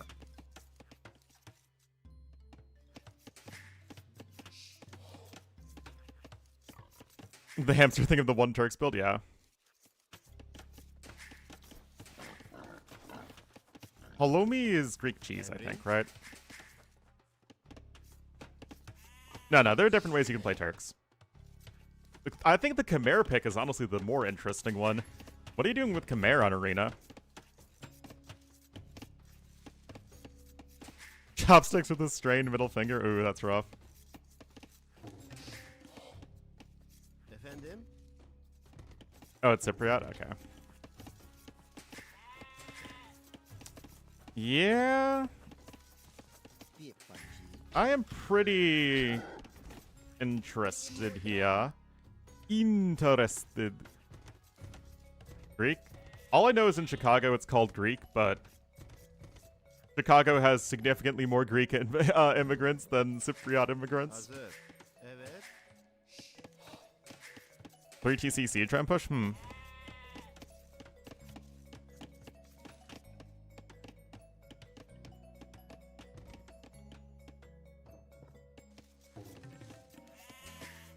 Hazır. So, Emrin? for European Union, it must be produced in Cyprus. Interesting.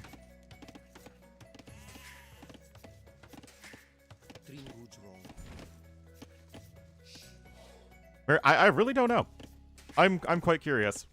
Because Khmer, they're like the New Age Vikings, right? They're better arena Vikings, where it's like you have a really strong eco, but you're so bad in the late game versus good arena civs. Now, Khmer are way better than Vikings are, because they actually have some strong units themselves.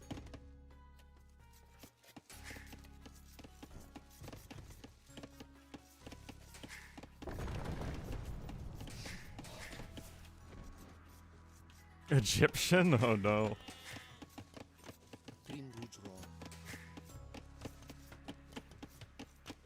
Anyway, Viper already has a couple villas on gold here.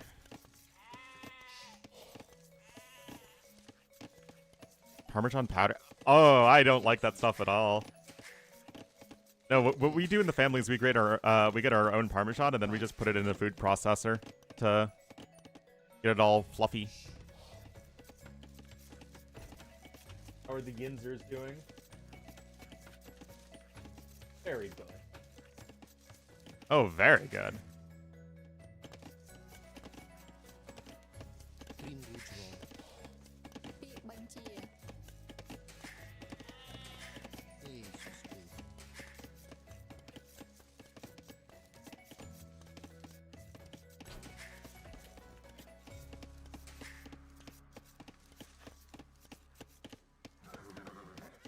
Companies? Yep. And I think it also was a lot that, you know, Trump himself said, oh yeah, Jimmy Kimmel's next after Colbert got canceled. But again, there's a difference, right? Colbert just didn't get his contract renewed, right? Like, he's still finishing out the terms of his contract. Kimmel's like, nope, you're pulled off the air immediately.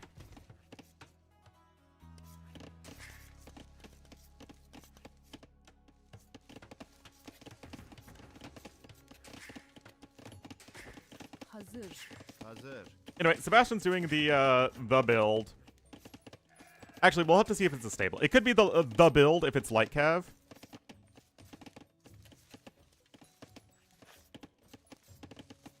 Three others, yep. Officially suspended. Yeah, because the thing is, Jon Stewart is the one who just rips into Trump on a, like, weekly basis. Anyway, Viper's doing 26 plus 0, which is actually kind of slow. Okay. He made that clear. That's very true. More civs up? No. There are no civs in the game that I actually just want to see split up. Regularly? Oh, is he? I guess I just don't really watch them, because again, it's not my cup of tea. Guys?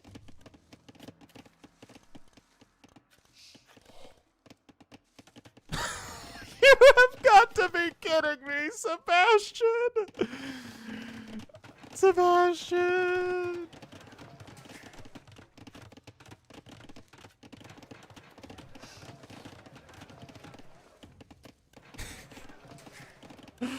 Oh, jeez. Efendim? He went he went for a build where he's gonna sell stone and then went stable blacksmith. Oh no.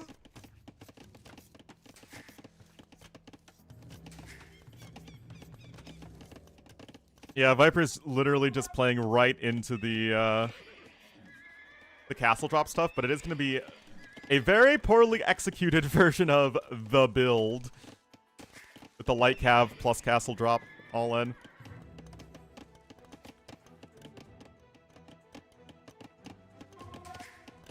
Da build.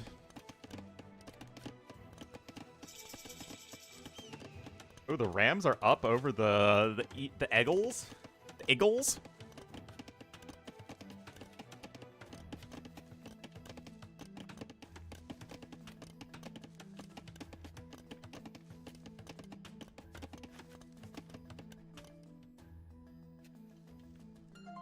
Expected to suck, exactly.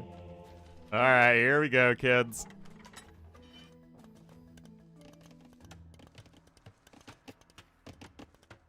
Back in the day, that definitely sounds like something I would do.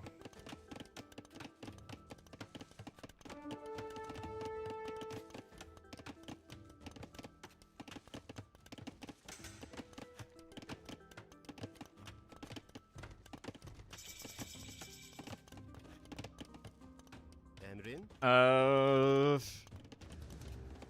Efendim?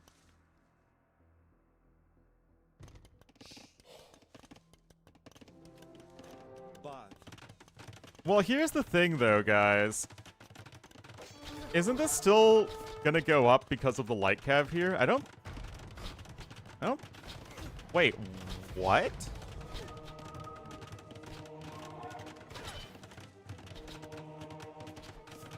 Evet. Isn't Viper dead?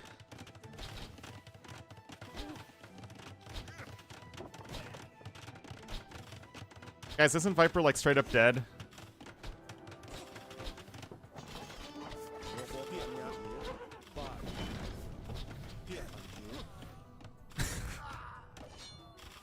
Da build! What a game! What a game!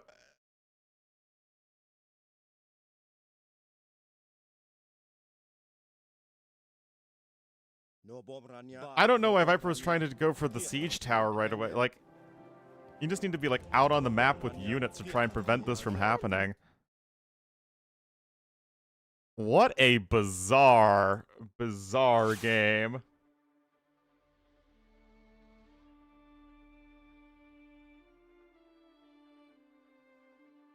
But we're all tied up at 2.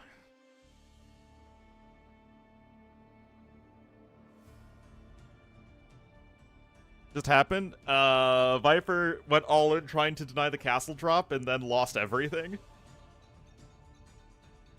Yeah, he really did.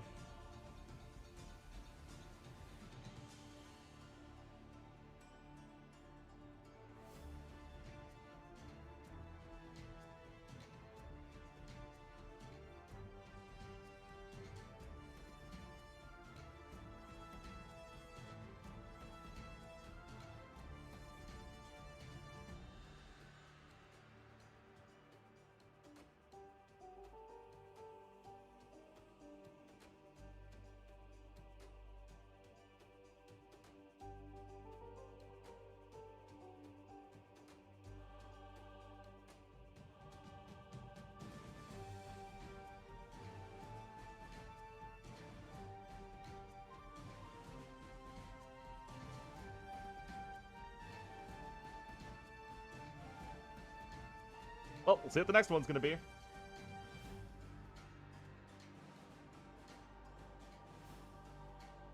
Would have got crossbow, maybe he defended. Who knows, man? Pull back and quick wall, the scouts won't kill you. Well, the issue is that he couldn't go out onto the map to deny the castle drop because the light cav were there. So there really wasn't a way he could actually deny the castle drop because he was trying to go for some silly crossbow siege tower thing.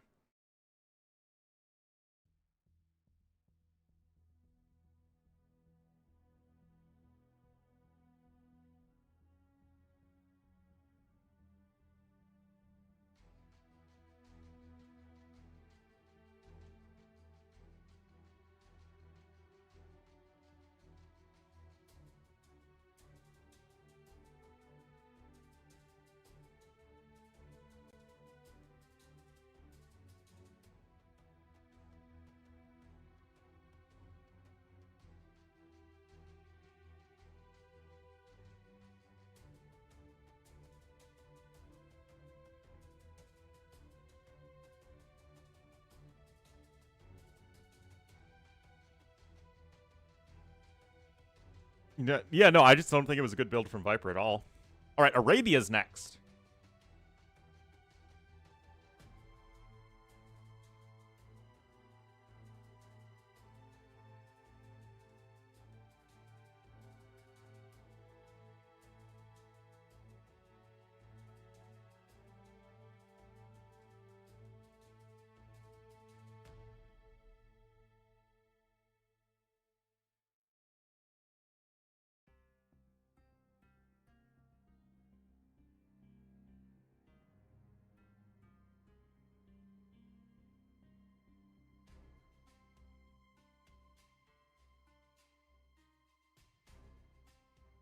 No, there's no third place match. Just the one best of 7.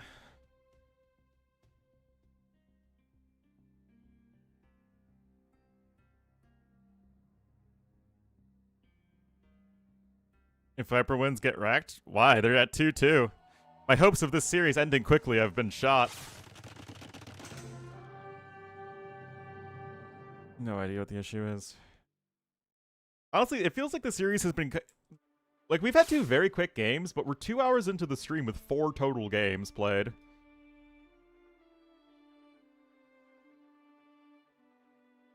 So it feels like things have still been moving kind of slowly. Wins 3-2.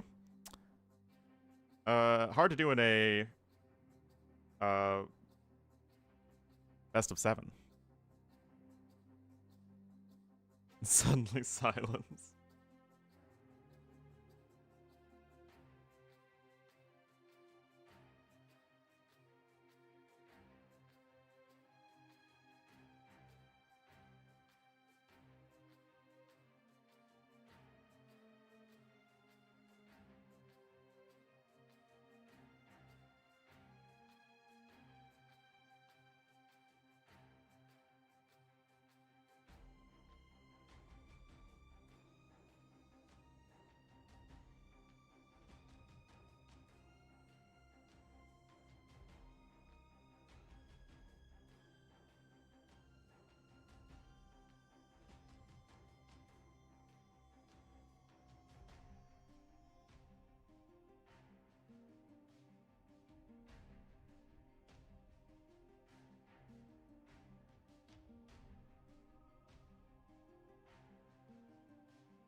Where are Chimera on a clown tier list? They're like E tier. They're kind of like in a land with Chinese and Romans where you have a really good eco, but there's some downsides in the late game. Yes, Chimera had bombard cannons. At launch, Chimera had bombard cannons, and they did not have arbalest, and they did not have hussar. The one you declare to the world.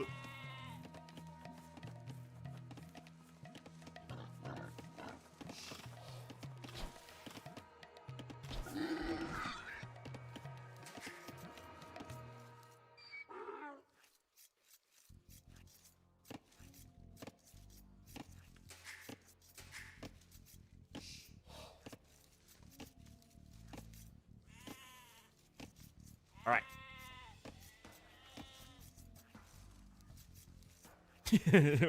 Max time, yeah, seriously. Alright, so Viper gonna be the yellow because John is here to the northeast of the map. Yeah, Breakfast, you missed some really high quality arena gameplay. And in the blue, as the Portuguese to the southwest, it will be Sebastian. So, Portuguese are definitely like a low S tier Arabia Civ, I would say. I am kind of curious where Gurjaras sit right now, because I feel like they're pretty darn good. Although maybe they're even better on a 3-ville start than a 9-ville start, because you get the 2 extra sheepers. I don't know. I don't know. Anyway, taking a look at the maps here. Wall, wall, wall. Over here, H-shaped gold mine. It's not the prettiest map in the world. It's not the worst map ever. You win with the Camel Scout. Oh, did Viper abscond with 2 of his opponent's sheep? Does look... Nope. I guess Viper does lose 1.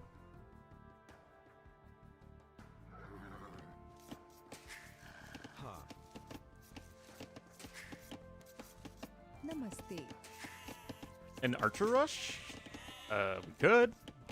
Certainly an option for both of these players.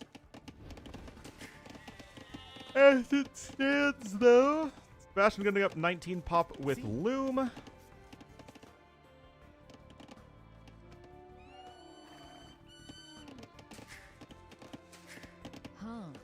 Oh.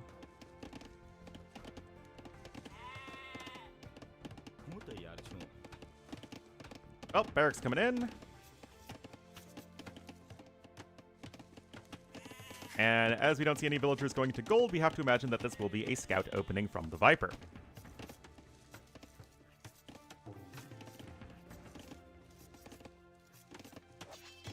Oh, I tried to get the insta-kill there. The coffee?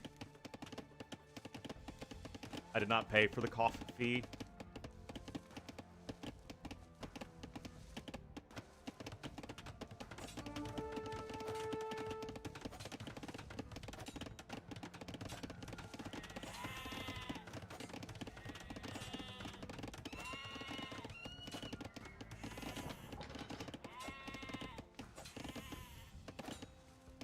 Well, now it's a trap. It's a trap! Admiral Akbar warned us, but we did not listen. Oh, Viper is going to be going with an archery range. I wonder if this is in response to killing the scout? Or if this was always his plan. He's just going to go for some skirmishers. I mean, to be fair, Viper, of course, recognizing that the best unit in AoE 2 is the skirmisher. I think that seems totally fair.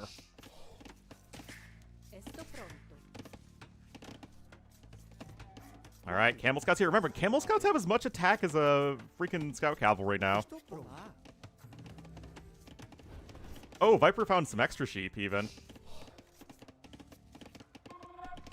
And yet, Sebastian's ahead in resources. Like, Portuguese also have kind of a janky early game eco bonus, so it seems like that's still doing just fine overall.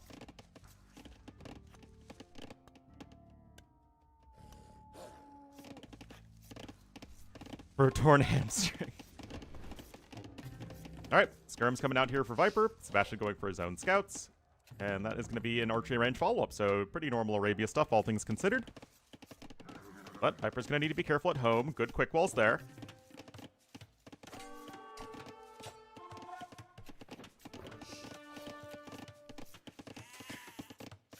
Noobs, yeah, not even 0 seconds for both. Alright, Viper coming across here. Well, it's a very chubby L. But yes, that is definitely the letter T, and this is definitely the letter H.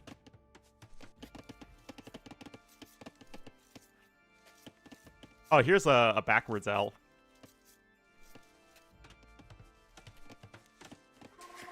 Still, lots and lots of farms coming in here for Sebastian. Doesn't have Horse Collar, though, and whereas Viper did get that upgrade. Yeah, and here's the Tetra-shaped one. Big fat L. Who knows, man? Who knows? Oh, whoa, whoa, whoa, whoa. Oh, a little out of position there is Sebastian. I mean, if Viper just didn't screw up that last game, like, he could be in a position to win the series right now, man. The Bears know. Again, I think the Bears play in the afternoon time slot. I think.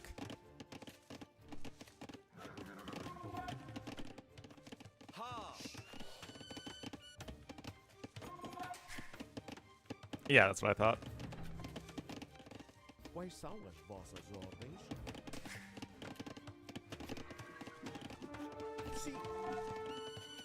Oh, look at that. Sebastian, this is another thing that Sebastian does a lot. He will specifically not delete his straggler trees for as long as humanly possible.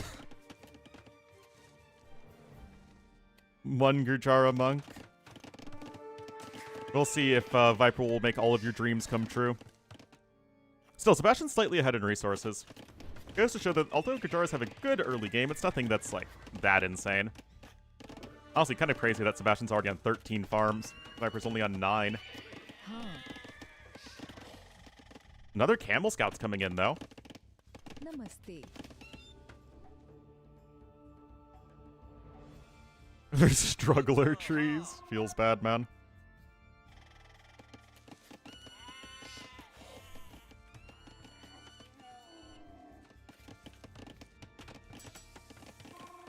Estou pronto. Estou pronto.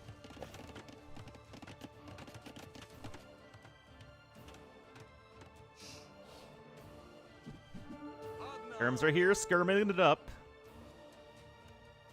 When in doubt, skirm it out.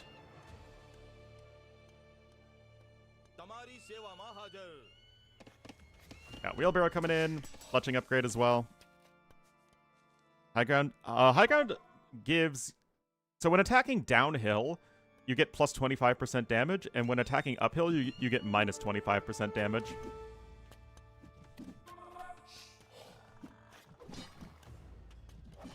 Quais são as vossas ordens? His biggest strength. I have been watching the show Vikings, and man, they do, they eat a lot of fish. But enough downhill hit, speaking of which, is going to make that fight better for Sebastian.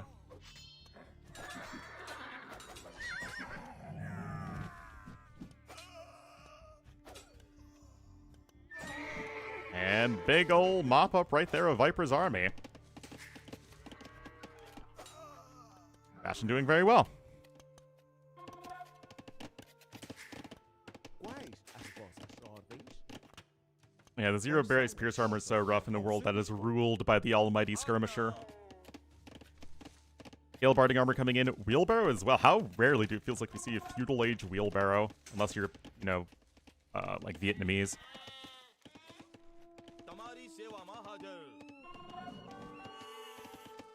Got an archer out onto the field.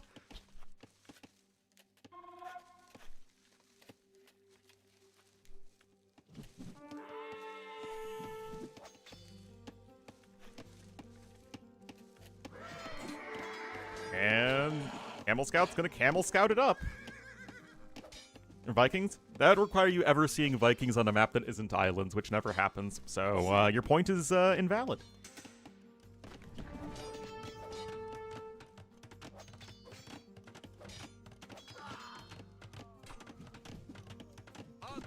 Oh, no.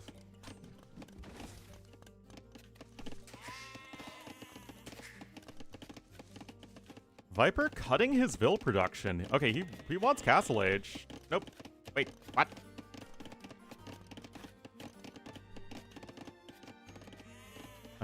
This doesn't really feel like Viper. I mean, we were a hot second away from even clicking up. Sebastian's gonna get there faster.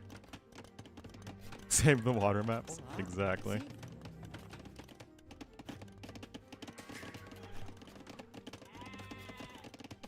Well, Viper's going to try and finish his little egg base here, I think. Horse Collar just now coming in for Sebastian, but he's only now reseeding his farms. Sebastian with 2 ranges, it does appear that he wants to go for the crossbowman. Of course, Gurjars are a very tricky civ to play against. You kind of want to go for, like, a double gold army composition when possible, but Viper's heading in his own second range, which is kind of weird. You'd think that, okay, you've done a lot of damage to each other's armies, you've killed each other's armies a bunch, why not just go Shrivantra Riders? Or, at the very least, camels. But he is getting bloodlines.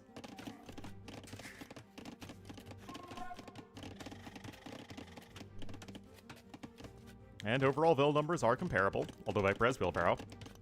Nope. Against Gurjaras, very good back row.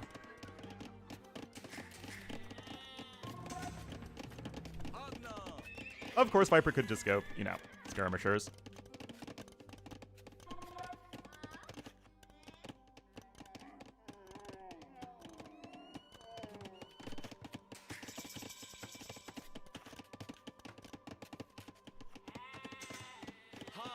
Alright, padded archer armor coming in.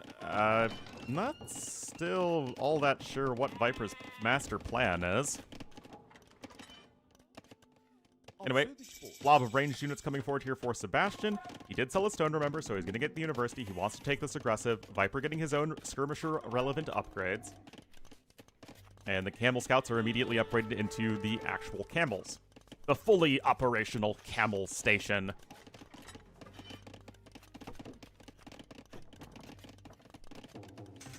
Carson Wentz, I hear many people are saying this. The spirit of the Darnold lives on.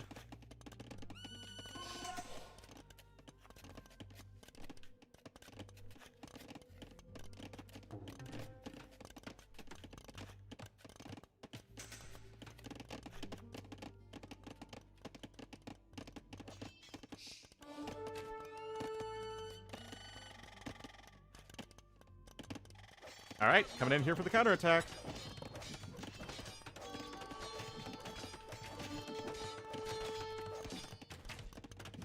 Who are their fullbacks? Fullback is not a position that's used all that often. All discussions Vikings, that's true. Esto pronto. Alright, Mangonel coming in. Both players sticking on the 1 TC for now, but Viper is completely off of gold for a moment, as these crossbowmen are still in a good spot to apply pressure. Remember, you do have the ballistics upgrade in as Sebastian.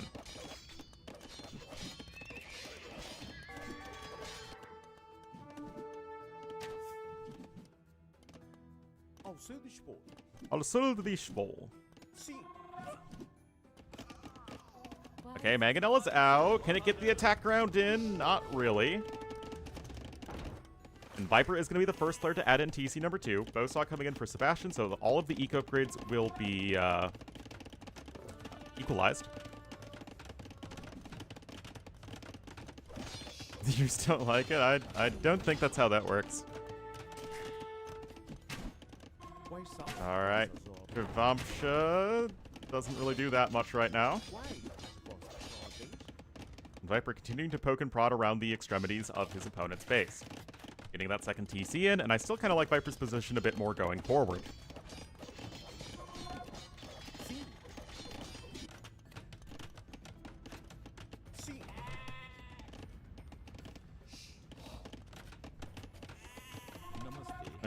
Archer's here.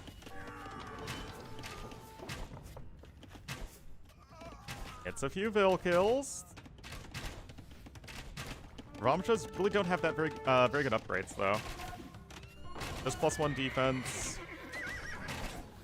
Is it enough to take down the Mangonel? It is, but still ballistics v no ballistics, and these units aren't doing a whole heck of a lot.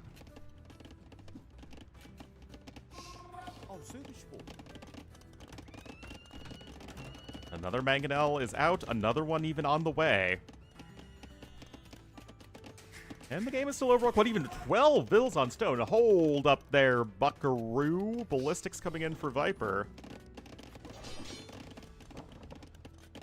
I mean, just going for a YOLO castle drop feels so outside the Viper playbook. It's not even like Chakrams are really the unit you want right now. The unit you want, it feels like, are Ramsha Riders.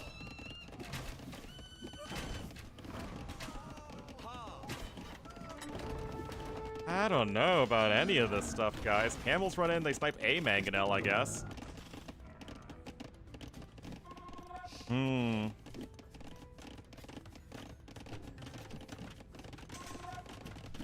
Esto pronto.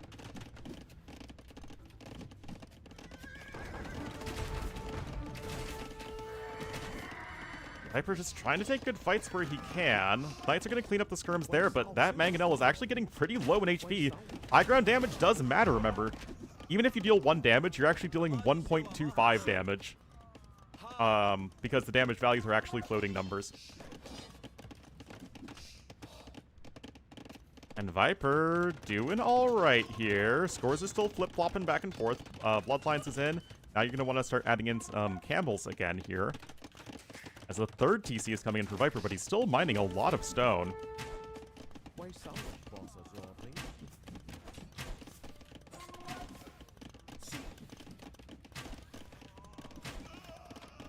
Little bit of micro nerdage here. Oh, and the mangonel hit.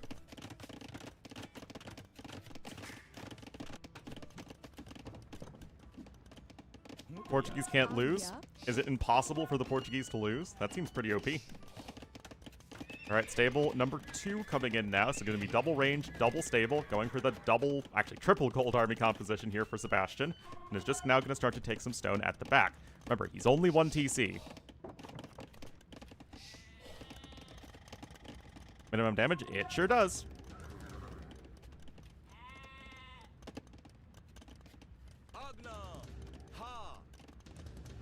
I think.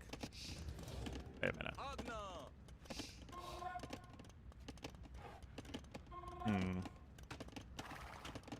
And now I'm doubting myself. His damage is a floating number. Yeah, I don't know. I haven't had anything to eat or drink today, guys. I am going a little insane right now. Castle forward. The Portuguese will make them. It's the only way.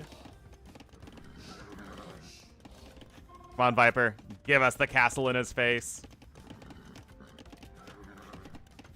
Chain barding armor coming in. That's only 6 bills. Oh, jeez. All right, this is still going to force Sebastian into taking a fight he perhaps didn't want to, and yet the skirms are busy not really doing a whole lot of anything. Crossbowmen are here getting some good damage, and with only 6 villagers, guys, not even the last mangonel was killed.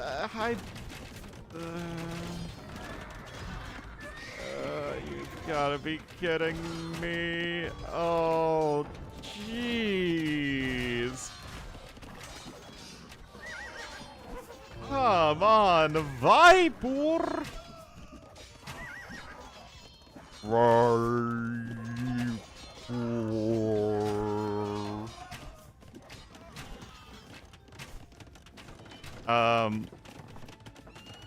Did Viper just throw this game out the window? Because it really looks like Viper just threw this game out the window. I mean, it's a castle that works only if you send a ton of vills forward for it. Like, you need to send like 15 plus villagers for this castle. But Viper just didn't want to commit to that. And now he feels pretty dead. I mean, it's still 3 TCs to 1, but double knight, double crossbowman production is incoming.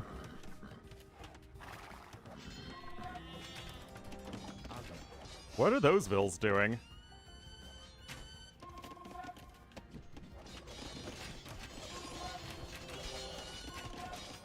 I have no idea.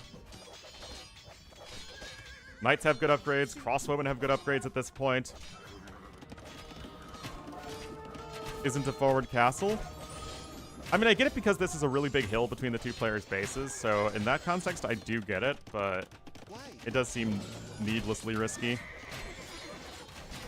Okay, Viper's trying to come in from a different angle. Interesting. I still don't think this is good enough, though. I don't think so, anyway.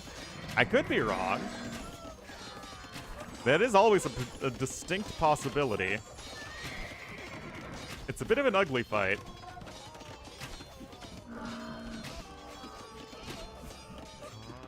Oh.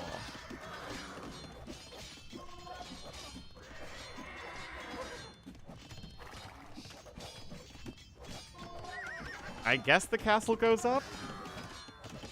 This does feel like it's a lot harder than it needs to be.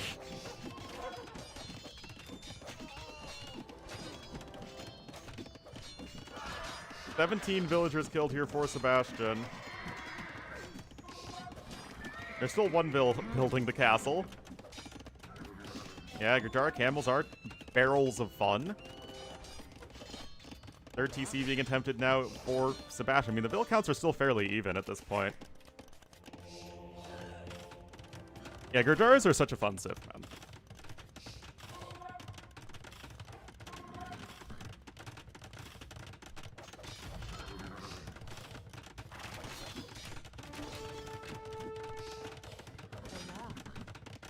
See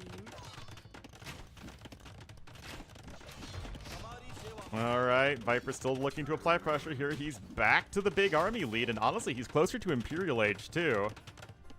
Such a weird game, man.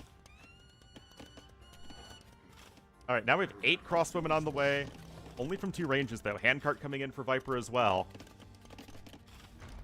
Going shot 3 as 2-handed swordsman. I'm afraid I have never seen that. I've seen longswords with Gurdjaras. That was only like once, I think. That was in a Gurdjara mirror when neither player had access to a castle. Anyway, there's shot 3s coming in here from Viper. So the thing with shot 3s is it's a really good upgrade. Is it worth delaying your Imperial Age for, though? That I'm not too sure of. Because now Sebastian's going to be looking to be much closer up to Imp. Right? Resources collected early a little bit in favor of Viper.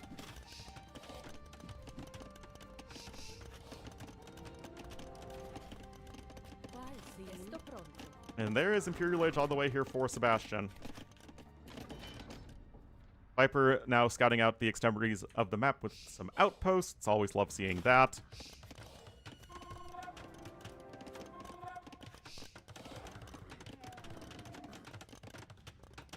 And now it's going to be some more Shravamsha Riders on the way. With corned beef pie. Well, there you go.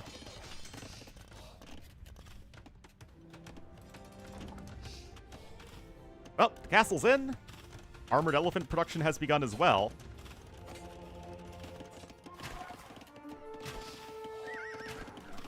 Well, Sebastian's still going to have a castle here.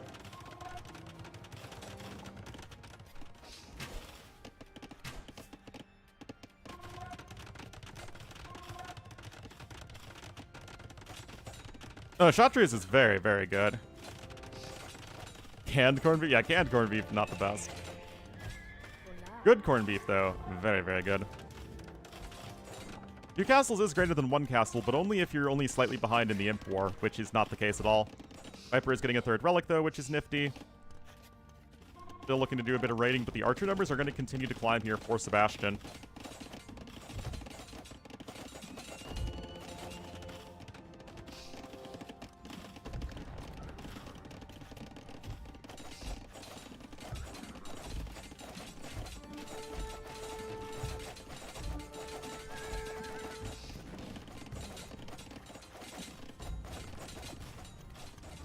As like, oh, now the math is getting too crazy. It's not gonna work though, I'm afraid. All right, Imperial Age is in. Bracer is on its way. You have a lot of crossbowmen, but Viper is currently running amok in the base of Sebastian here.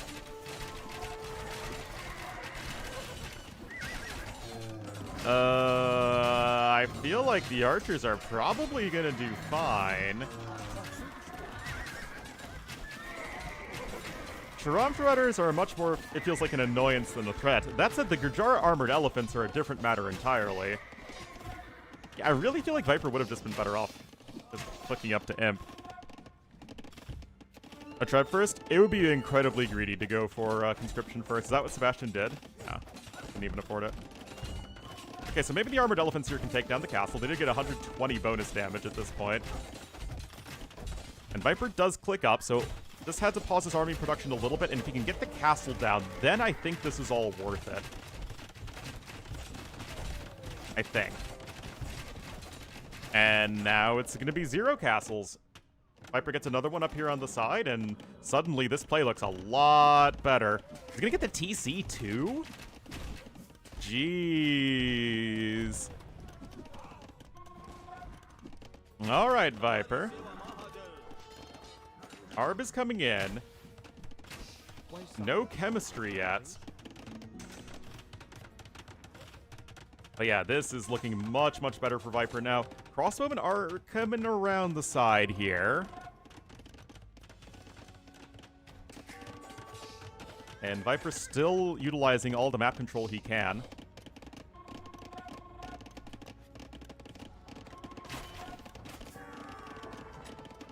Yeah, it does feel like chemistry would be fairly essential in this situation. Okay, he's gonna try and go for the big sandwich.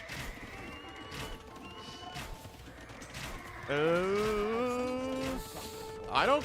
Is this even good enough? I mean... I guess you're trying to keep the ARB numbers low, and you do have a better eco in the first place, so I guess it's... Yeah, okay. Alright, alright.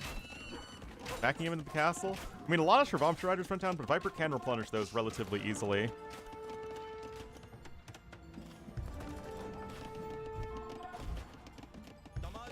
Damari Shiva Mahaja. Alright, 13 seconds to imp here for Viper. He has a huge score lead. He is looking like he wants to go to match point. Best AoE2 unit, that's true. Racer immediately queued up here for Viper, and a GG immediately queued up for Sebastian, as Viper gonna be taking game number 5. It was a weird one. It was a very weird one, but you know what? In all of the wildness, Viper had his eco down. He eventually got the forward castle in. He got the second forward castle in. He took some big fights before Sebastian was quite ready. And he worked his way towards the victory. It was an interesting game. It just didn't follow the typical AoE 2 video game flowchart that, you're used to. Which I'm fine with. Anyway, I hope you're all having a lovely time. Viper does win Arabia. So now we will be going to Maurfall, or Canal Clash. And we'll have to see. Looks like Canal Clash is going to be the map of choice.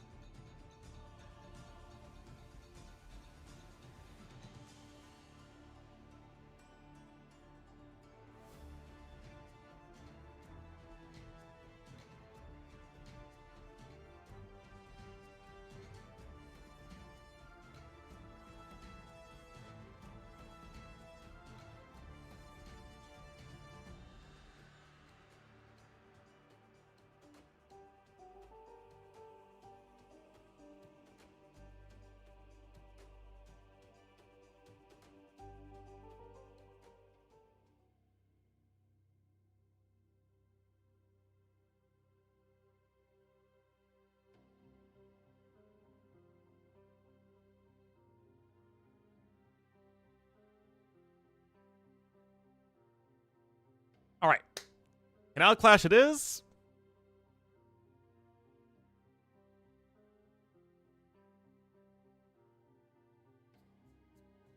How was Marfall? I saw 2 games on the map. One was pretty bad, and the other was very good. But we're going to Canal Clash anyway.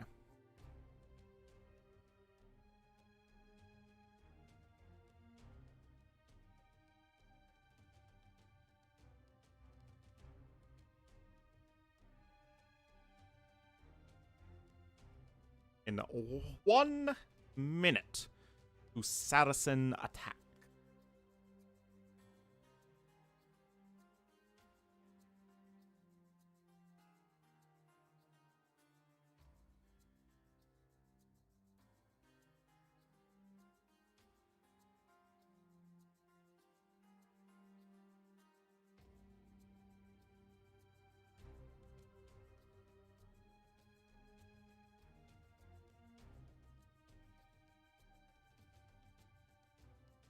He's going Saracens. No, he's not. How has the most recent patch affected things? Really hasn't.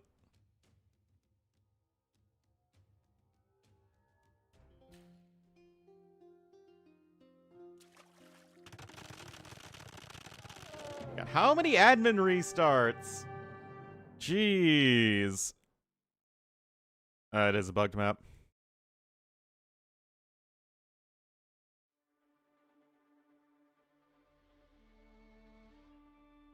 Need to be? Yeah.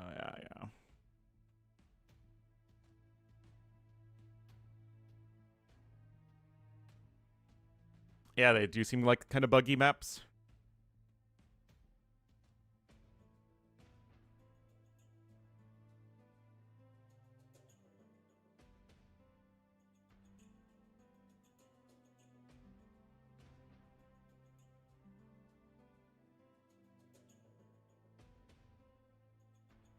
You guys said they're still in the game? Yep.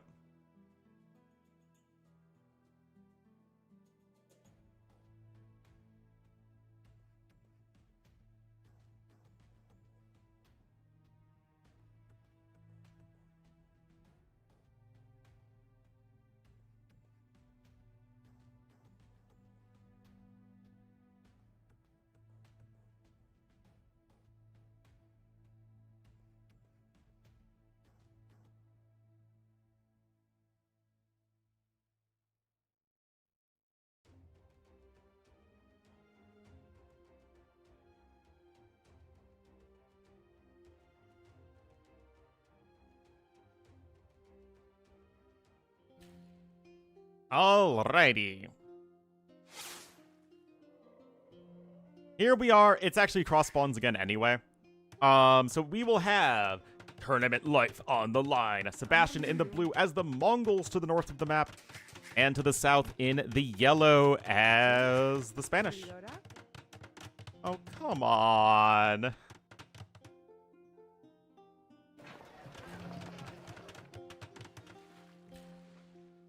Okay. Okay. Viper does get his TC up faster. Monday? Yeah, I think Viper thought there wasn't a wood line again, but there is. As the trade carts are happily traversing the empty void of the algae bloom.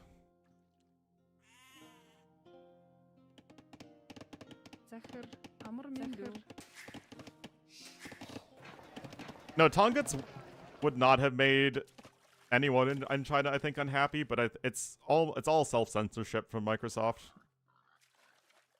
Tibetans were not precursors to the Tongans were relatives of the Tibetans. They were not precursors to them.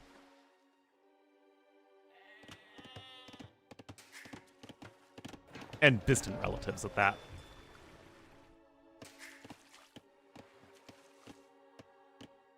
Again, I think it's all self-censorship.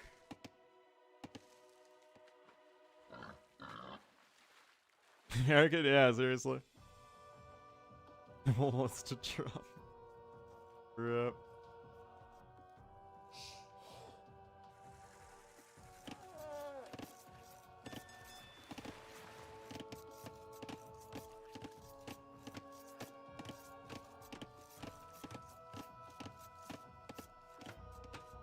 On the Mongols?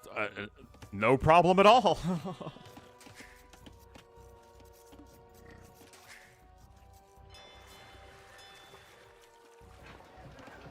Same with Koreans and Japanese and Vietnamese.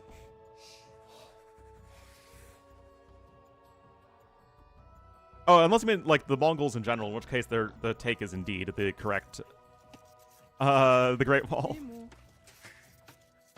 Well, actually, Mongolia doesn't have the best relationship with China because it being conquered during the Qing dynasty, which is why the communist Mongolia was much more pro-Soviet than it was pro-China, and even today is still more pro-Russia than it is pro-China.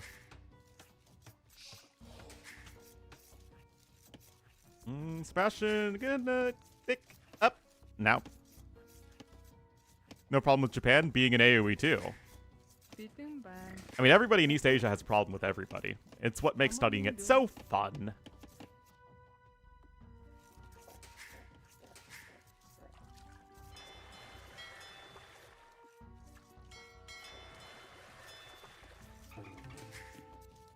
See?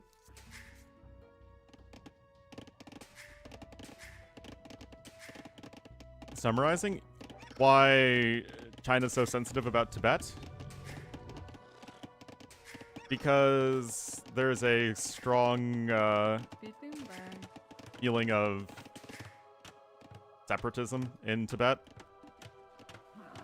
They briefly had their own state, nation between the fall of the Qing Empire and the 50s, but they were reconquered.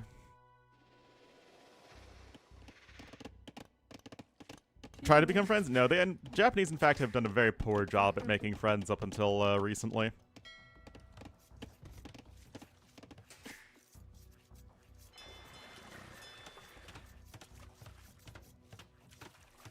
Oh, toward Japan? I agree. I'm sure Mr. Yo and Vivi have no negative feeling towards the Japanese.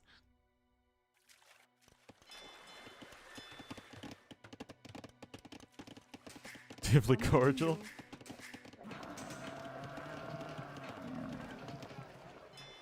Alright, Fire Galley coming in. Viper, meanwhile. Viper doesn't look like he has anywhere near the food required for an FC. Oh, never mind. Okay, he just had to drop off the javelina meat.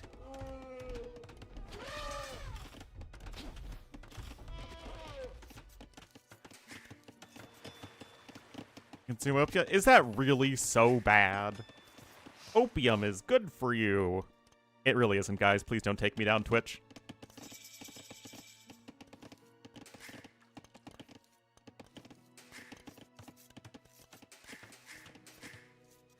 That historical sense of innate superiority towards our neighbors? Oh, yeah.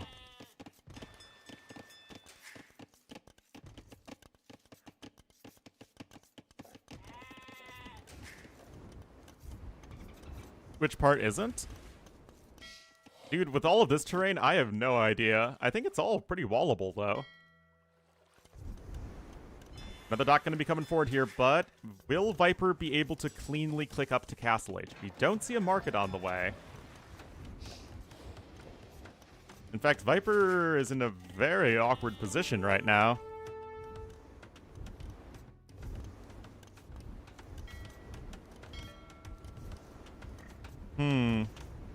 This does technically work a little bit, I guess.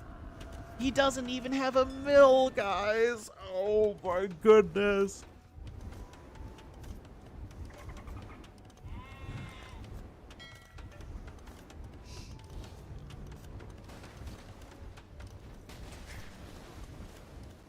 Oh, this is getting slow.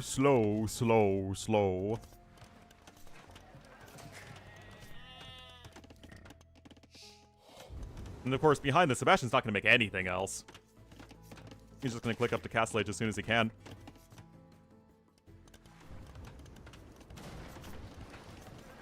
I think Viper is going to go with the forward castle, though. I think that's actually the smart decision.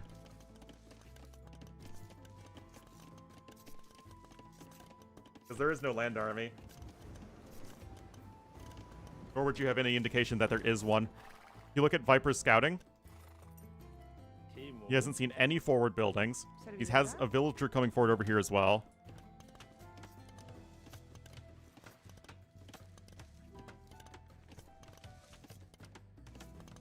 There's the blacksmith coming in. No market yet.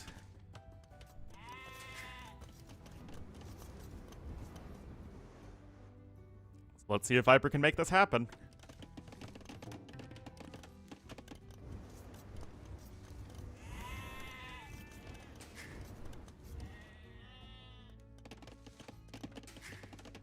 Keep trade cart still running around, making sure that Sebastian doesn't have any army here. I really do think Viper is going to need to send the village over, and I think that's what he is not doing. Why not?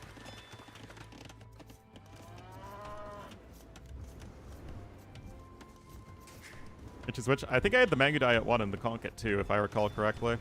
And the Camel Archer at 3.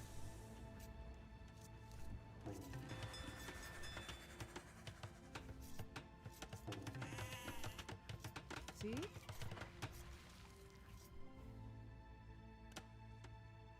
All right. Okay, I guess he's just gonna put it here in the middle of the map. I suppose.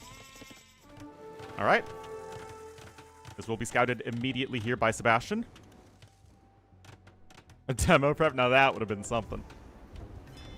Alright, we'll see if Viper's going to also add in the War Galley upgrade. Yes, he is. I like that a lot. Oh, nice little hit there. Going to be a good hit there.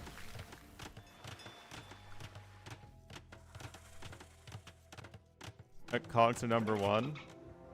Oh yeah, I saw some people mentioning about it. I don't really know anything about the other streamers, though. But apparently it's great for AoE too, so, hooray.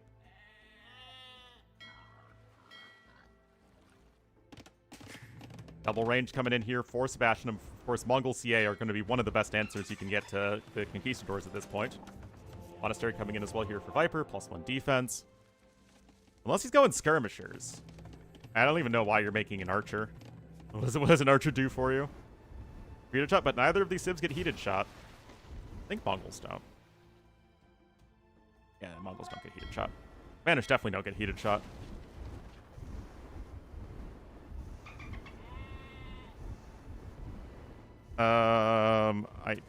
I don't really know those people, though.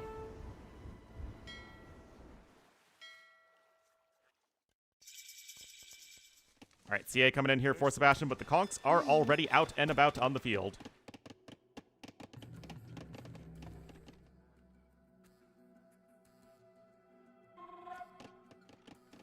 You know, like AoE2, it's... I don't know, it just feels like it's so out of my realm of understanding.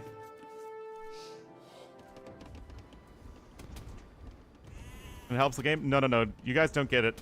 Anything that helps individual streamers also helps all of AoE too. Somehow.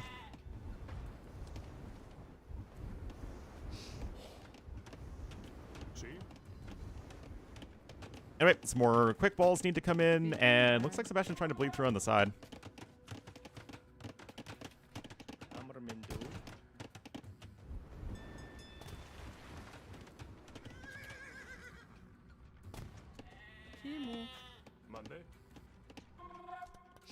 Alright. Sebastian able to get some gold over there. Of course, micro here is essential.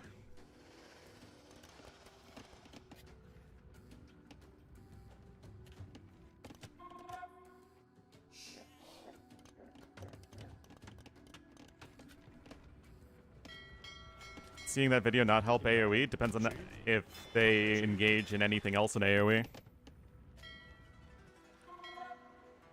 How many people seeing those video would want to engage into non-AoE?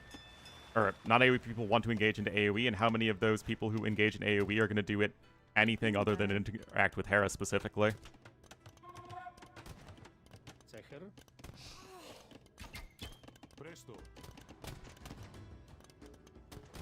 Yep, Viper just scouted the mining operation. He has no upgrades yet on the Conquistadors, though.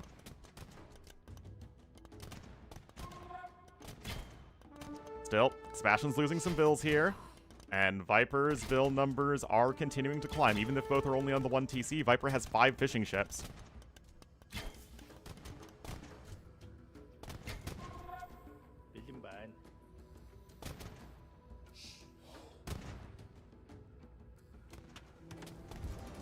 I mean, I'm sure it doesn't hurt AoE too, but I just don't know if it's a big deal.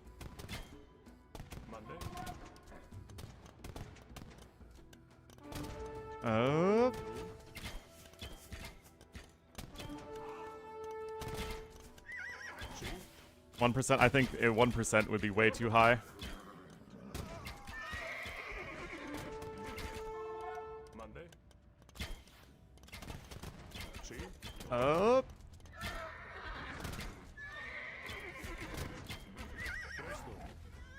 Well, the CA are much easier to replenish than the Kongs, but I think it's already probably way too far gone. Yeah, more Kongs are coming in. Viper had to pick up +1 defense. It's conking time, says Viper, and he just conked all over the place.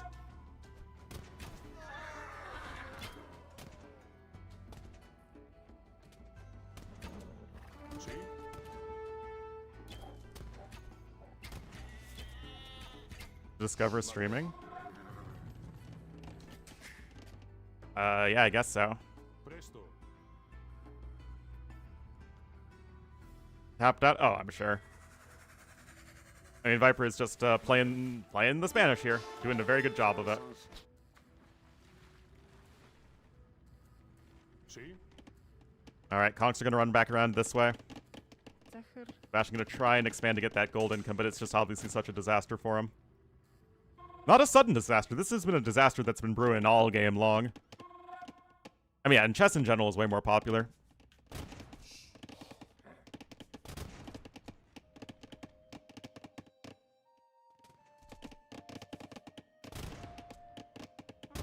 After Conks, Spanish have tons of late game options. You have the full trash tech tree, you have very good gunpowder units, you have paladins with full upgrades. Heck, you even have decent cav archers and champions. Your monks are top tier, you have siege ram. That's good. That's good from Sebastian for sure. And Kongs are still very good, right? Yeah, it's like...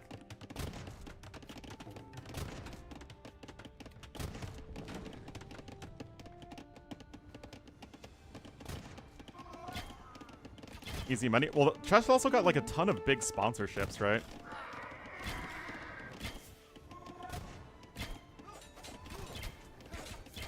Oh.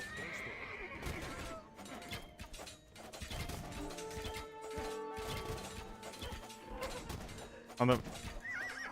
Oh, jeez. Oh, no! Guys, something tells me this isn't getting enough damage done on the other side. GG, well played, says Sebastian, and Viper will take the tournament. Do I smell a smelly Viper? Because this man is not washed. Honestly, played great. Things got a little weird at times, but absolutely had his eye on the prize. Good stuff. Yeah, he kind of screwed up in that arena game. Monday? But, and game number one was just very well played by Sebastian. Other than that, great job. Games were, for the most part, very close as well. And yeah, was a lot of fun. So, just a little 2-week tournament or whatever. Thanks, of course, to Gamer Legion and Danger Duck for organizing it. It's just some different stuff. I will probably be back tomorrow. But, yeah, thank you guys so much for watching. I hope you had fun. Bye-bye, guys. Thank you.